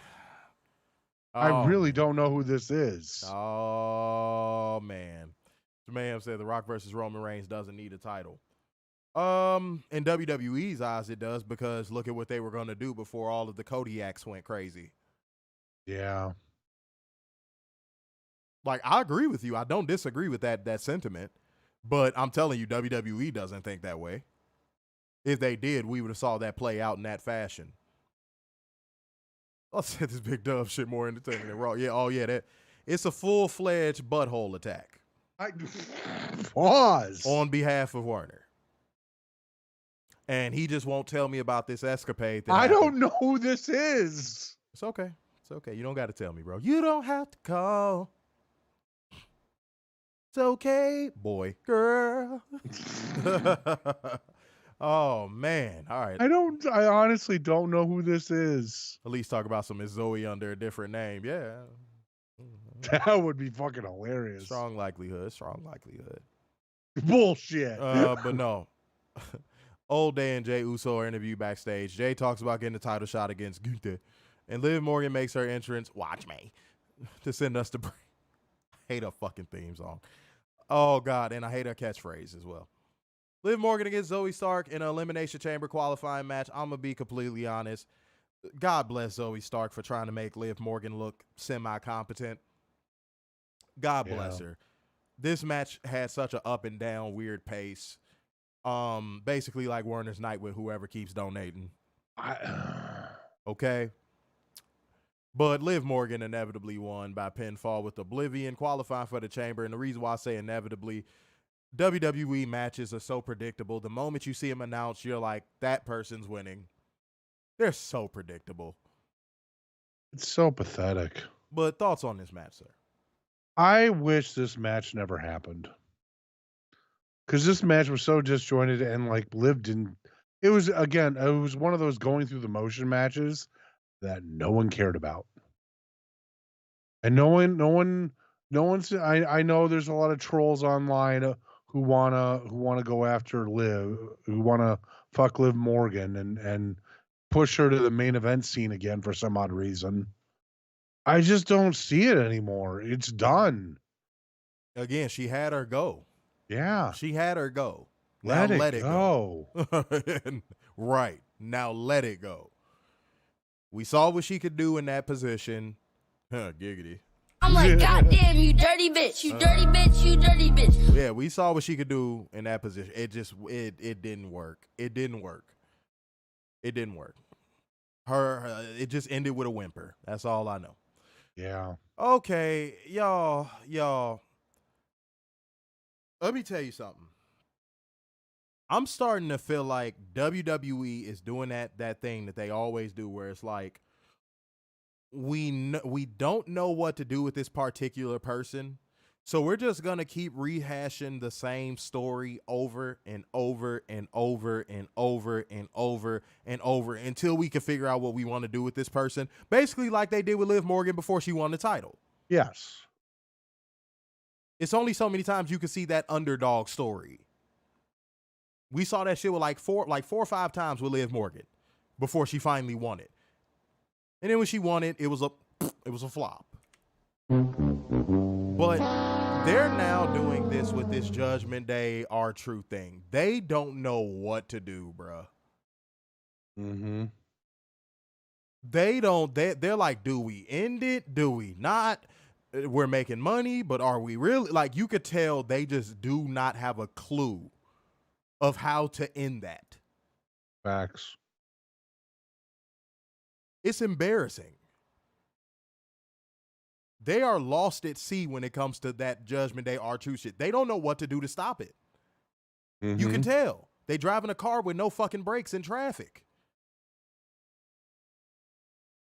So that's also directionless. But okay. But yeah, AAR Priest gave him a reality check. Like didn't we see this? Didn't he get beat up already? Apparently that's not enough for our truth. That's what I'm saying, bro. They don't know what to do with this. Mm-hmm. All right, let's keep it going, man. After commercial, Adam Bald interrupts R-Truth at Gorilla. Adam Bald tries to impress on Truth that his match is right now, but R-Truth is on the phone trying to get Miz to rush to Kentucky from L.A., and Adam Bald shoves Truth out, and we're off. This is dumb. This is so dumb. JD Squarehead versus R-Truth. JD Squarehead won by pinfall with the devil inside. Now, again, it's to a point now where, again, they don't know what to do. Mm-hmm. You can't just keep trading wins and trading him getting jumped and yelled at by AAR Priest week to week to week to week to week to week. Do something with this. You either gonna end it or you not. God damn. But thoughts on this match, sir? So what, are we gonna have a rubber match with these two? Oh, Final judgment. Winner is in the Judgment Day. and the R-Truth thing with that he did the John Cena shit, it's so corny. Like, dude, end it. It's corny. It really is. It's not funny. It's so fucking corny. It is so fucking corny. Stop. And Truth, we rock with you, bro. Follow us on Twitter. You show us love too, bro. But like, dude, it's not. It's not. We know you can do better. Yeah, man. I'm not trying to hear nothing about it. Post-match, Finn Balor attack. Balor Club. Finn Balor. Balor Club. He attacks, but R-Truth ducks and fights a valiant fight against the Judgment Day. It's down to him and AAR Priest. They square up, and AAR Priest drops him after some interference from JD Squarehead. They put the boost to R-Truth, and oh, God, grown men in their late 30s, early 40s calling themselves DIY. Yep. Make the save with chairs in hand, and Cody Rhodes, after that, Cody Rhodes rolls up on Sami Zayn and thanks him for having his back and says it'll be the same for him. He tells Sami he believes in him. And more importantly, the fans believe in him and they hug. What is Thank this? God we got a hugging. Dude, what is this corny-ass beta shit we're watching, bro? This is what Cody Rhodes is known for. Okay, now next, apparently somebody in WWE got the memo of the shit we be talking about on the show, because they definitely had Becky Lynch walk backstage with some makeup on this time. That was funny. They definitely had her wear some makeup this time. I think it's because of the Northern Ireland dig. Man, I don't care, man. Oh God. Okay, and then that's so forced. Let's show you all of the wrestlers that wore Snoop Dogg's golden title. Oh my God. Oh God. Like, this company, dude, you want to know what those people probably said before they took the picture? They were like, for who? And they were like, Yeah, and they were right. like WWE, and they were like, oh yeah, I used to watch that when I was a kid. Sure, I'll take the picture with the belt. Is Stone Cold still there? Yeah. Like, I'm almost certain that's how those interactions went. Is the Undertaker still wrestling? And you know what the little social media representative probably, no, but we got The Rock back, huh? Yeah. Oh God, it was so forced looking. Like, you could tell they just handed them the belt and was like, yeah, on behalf of WWE, we would like for you to take a picture with our golden title. Yeah. And they were just like, oh yeah, oh, okay, yeah. Yay. Oh, this company. It's pathetic how clout chasing they are. And they're supposed to be the industry leader. Uh-huh. Oh my God. This is like if ESPN was dick riding local coverage. Like what? Like what? When people see y'all logo, they supposed to react to that alone, right? Y'all the industry leader. Why the fuck do y'all got to go to Super Bowl parties and force belts on people to take pictures? Enforce belts on locker rooms and create special belts for each fucking team. Catherine said the makeup still didn't help. I could still see her face. Facts. Bruh. Yeah. Facts. I ain't gonna lie to you. That's the bad part. That's the bad part. Catherine being horny about Damian Priest now. Yeah, I'm not reading that shit. Yeah, I just you said can he read was that and get whoever this person is excited. I know. Okay, all right, for sure. I don't need anybody excited. Just Tiana. All right, here you go. Here you go. Okay, Warner, we got it. I'm sorry, y'all. I'm going to escape all of this promo with Becky Lynch and Nia Jax. Oh, God. Because this was wrestle crap personified. It was awful from top to bottom. And then all it ended with, guys, was them basically rehashing the same thing we've seen the last 2 fucking weeks of Rhea Ripley and Nia Jax fighting each other. And Nia Jax getting the upper hand for the most part. This was the first week where Nia Jax got the upper hand, but Rhea Ripley was just still standing this time. That was the only difference. Same old shit. So I'm escaping this one. I have no interest in talking about that. Don't tense up, man. Don't tense up, man. Where you going? Settle that, mother. Trash. Absolute gutter trash. Trash! All right, Drew McIntyre's interview backstage. He says Cody is selfish and he's the underdog here. He had to beat AJ Styles last week just to qualify for one of the most dangerous matches in WWE, and then he'll have to win things the right way. He begs Cody to get himself out of their match next week. As much as I hate to fucking say this, where was Drew McIntyre wrong? Yeah. Kayfabe. Where was Drew McIntyre wrong? I'll wait. Somebody tell me where Drew McIntyre was wrong. You can't. Meanwhile, Cody Rhodes is running around like a smug douchebag heel. He taking politician-like victory laps. All right, bro. Thoughts, sir? I mean, it was an accurate promo. Don't get me wrong. In kayfabe, it's just why do we need to be seeing this now? Okay, Warner. So here's what you're gonna have to address now. Wapatapa with 2 schmackaroos said, "Warnie poo, my mouth with F is huge. Just saying, a lot of room." All right, I don't care. Yeah, you do. It ain't going there. You. Oh, where is it going then, Warner? It's not going there. Where is it going then? Oh no, you not making it better. I'm not. No, I don't want it going anywhere near anybody. I don't want it going near. Okay. Oh, no. It's not going. God, just make it go away. Oh no. Oh no. God, Warner. God damn it. Okay. I don't know who this person is. Why did you sound like an old person answering their house phone? I don't even know who this is on my phone.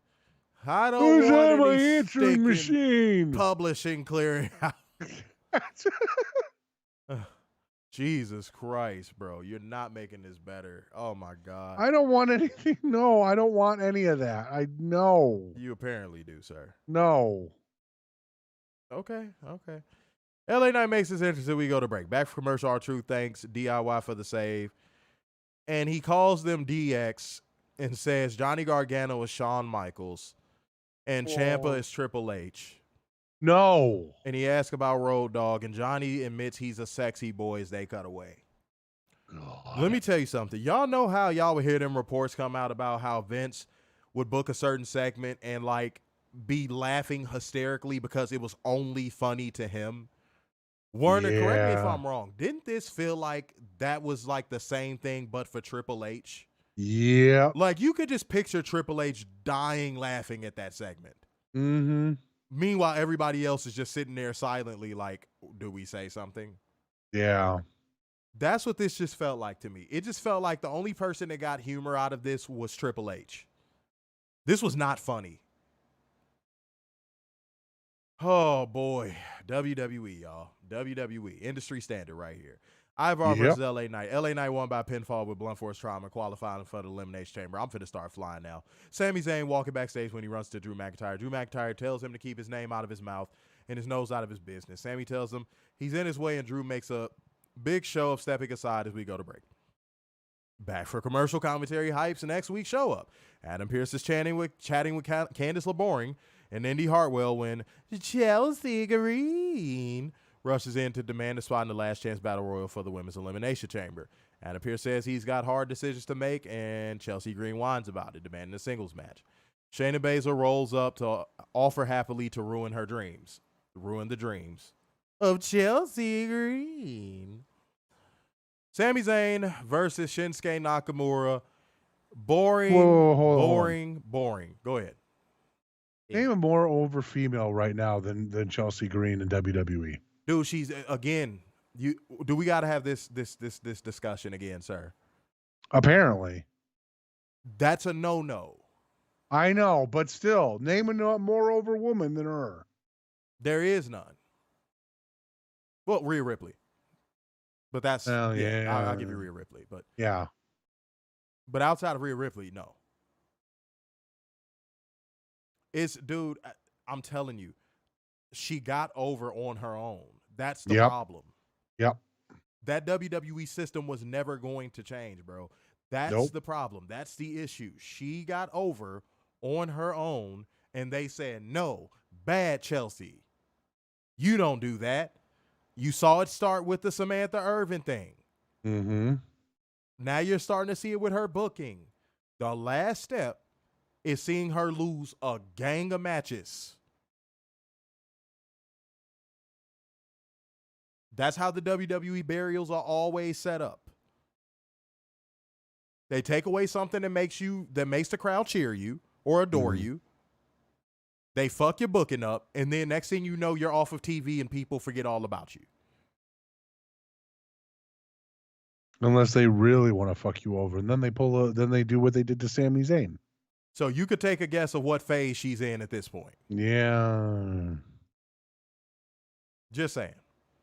But like gang, comment gang, share gang, donation gang, man. Y'all, man, I thought y'all would have lit this stream up in the comment section a little better, but it's all good, man. It is all fucking good. Don't even trip. Okay. Gotcha, bitch. Shinsuke Nakamura won by pinfall with the Kinshasa.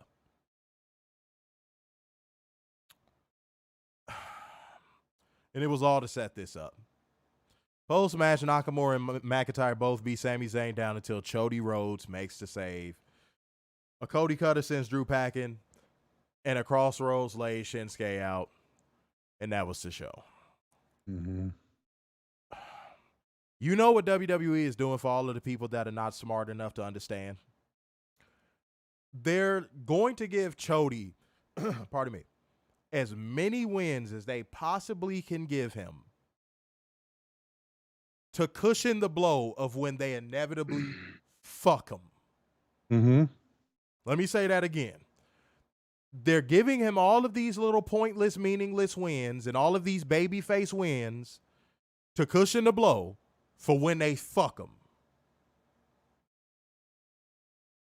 So WWE Drones, when he loses, they can look back and go, well, they did book him strong on the road to WrestleMania. So I guess, him not finishing the story is okay. He still looks strong. They're conditioning you right now. So if we want Cody dickheads are falling for this, God bless you, because you are in for a very, very rude awakening. It is a matter of time before they royally fuck that man. Again. Listen to what I say. They're giving him all these pointless, meaningless wins now. But I see straight through this. I know WWE. I've been watching WWE a long time. I see straight through this shit. They're softening the blow. Yep. They did this last year too.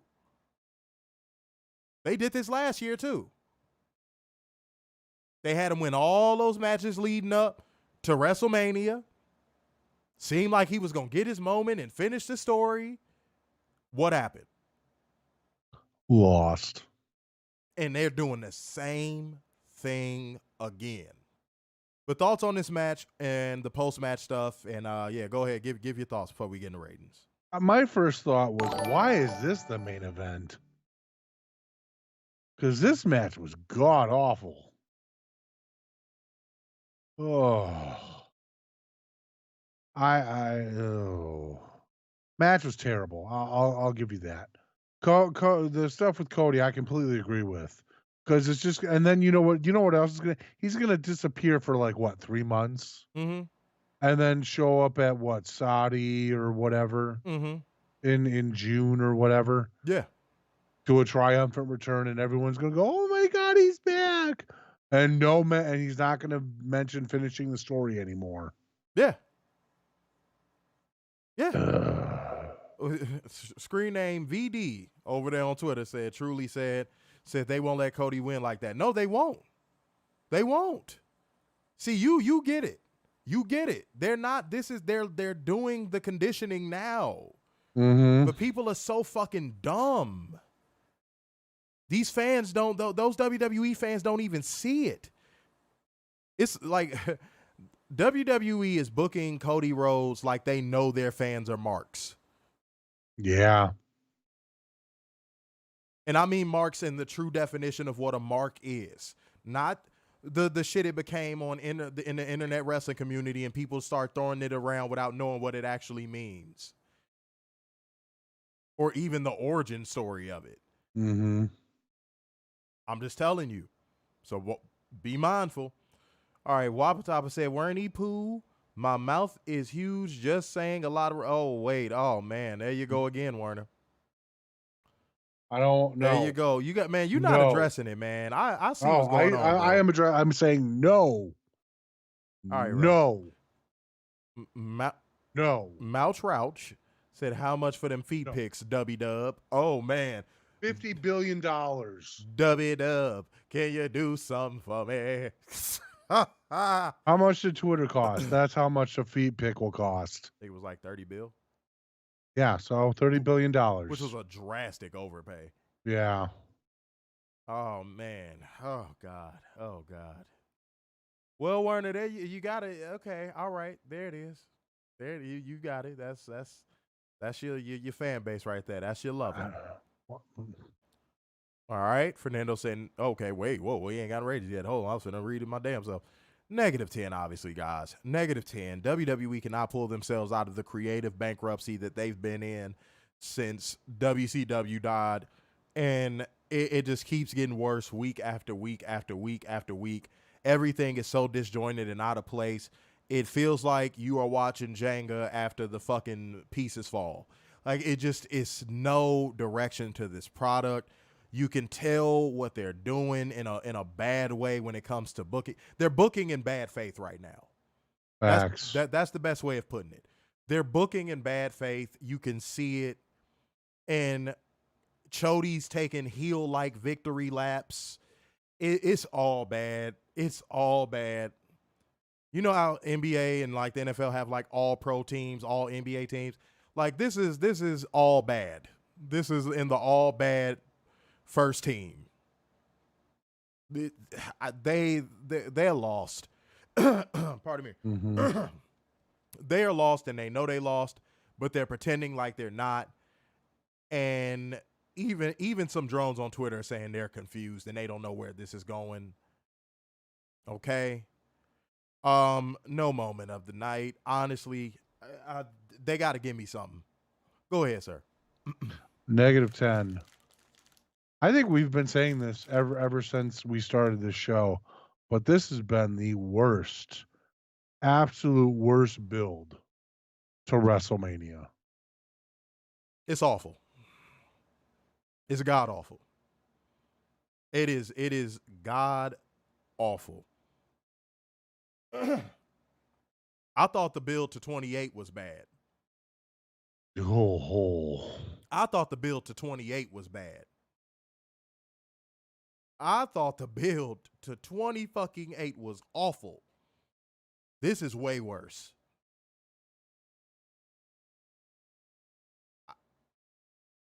What are we supposed to say? And I'm going to tell you what I'm starting to think is happening. I'm thinking this is starting to kill our business too. Because, man, I remember when these streams used to be juking with viewers. Mm-hmm. They don't even have anything on these fucking shows anymore that people want to even watch like reviews about anymore.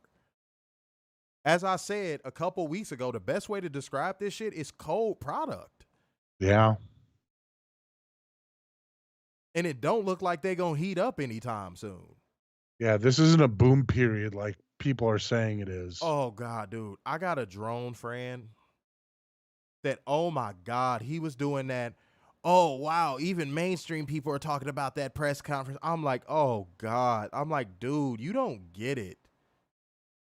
The WWE these days are the epitome of we're laughing at you, not with you. I know a lot of people that were laughing at that press conference. They were laughing at it because they were like, this is stupid. Mm-hmm.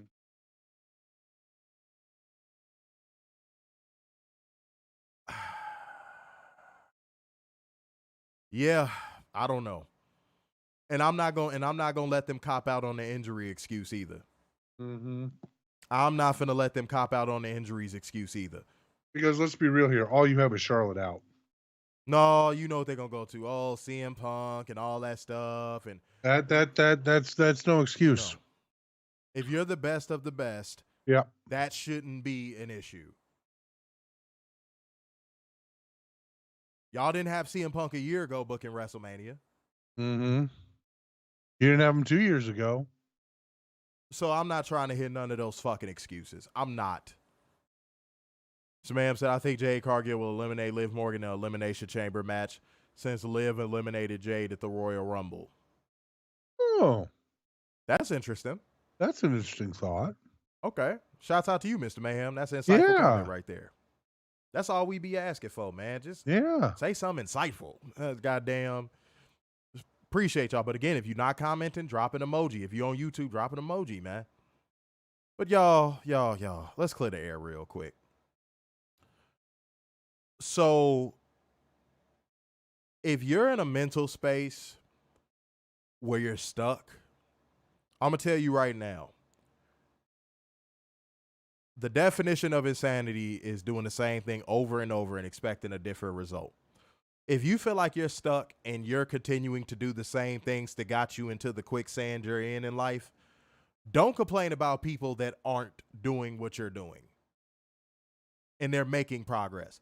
I cannot stand people that try to pull you into the quicksand with them because they can't figure out how to get out of that motherfucker. If you are stuck, try something different. That's what we about to do with this show. I'm telling you that right now because we got to get these viewers up. Mm-hmm. If that means reading less comments, if that means, I don't care what it means. I don't like if that means we have to go to being like all of these other podcasts.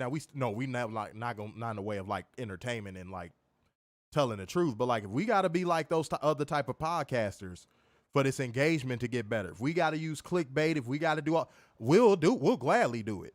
Mm-hmm.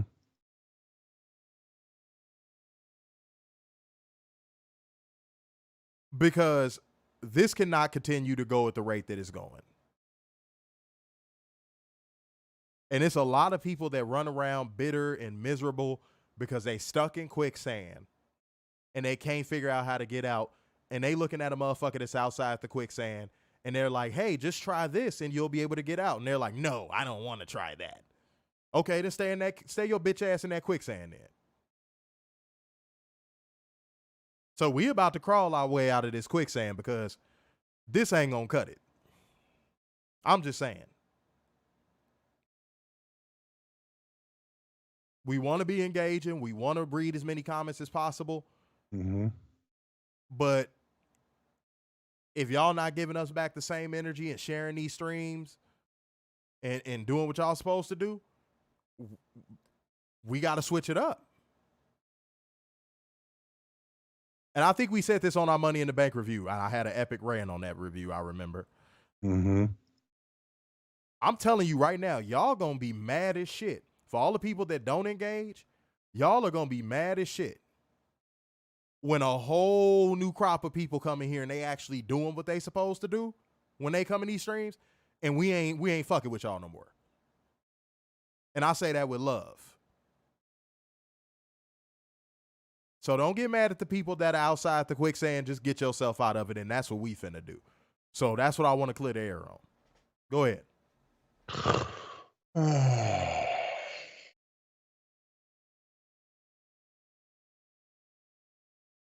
Keep yourself open. Oh, God, Warner, based on everything that happened in this stream. Would you just let me finish? Now you know how I feel during drone accountability. Go. Just let me finish. Keep yourself open to new ideas. I know it's kind of piggybacking off of yours, but keep yourself open to new ideas when it comes to like work or self-development or anything. Just keep your mind open to that stuff. Stuff that isn't too crazy outside your norm. And see where it takes you, because it might take you somewhere you might like. That's all I got. Still sounded zesty, bro. I'm sorry. Pause. I'm not trying to sound zesty. I really am not. I'm not that kind of guy. You are giving yo jailhouse booby so much ammunition, bro. I don't know where this is coming from. So I actually tried to help you, if anything. I know, but like I don't know where this is coming from. I don't know who these people are. I just want to, take care of Deanna. That's all. You're never beating these allegations at this rate. Apparently not. This is gonna haunt me for the rest of my life. But yeah, no, guys, I'm so serious when I say that. It's like the back then they didn't want me, now I'm hot, they all on me logic. Mm-hmm. And it sound good, and I know y'all thinking that sound good, but it's still just us in here engaging. We thought that same thing when we had our first page, and then it took off. Warren, you remember that day we randomly woke up on Facebook, and like every post we was posting on Facebook was getting like 400, like anything we posted, anything. Remember the day when followers would just, remember when we joked that the cup fell over because it was over full, and like followers were just coming in at 10,000, 10,000, 10,000, 10,000, Yeah. 10,000. That was a day. That's all it takes. So I'm just letting y'all know I love y'all in this comment section. I do. Mm-hmm. But the stagnation, that's not the lick. That's not the lick. I'm just going to say it. But all right, y'all. It's about that time to get the fuck up out of here. So therefore, going once, going twice, and so to the man with the brazenest ass. So, sign off yet again. It's the epitome of black excellence, the king of dimes, suggest your boy, Mr. Stark, sign. The big and worldwide, the Messiah, Semi Cute Sixes, and the eternal pessimist, Big Dub. Peace out, y'all. See you Wednesday.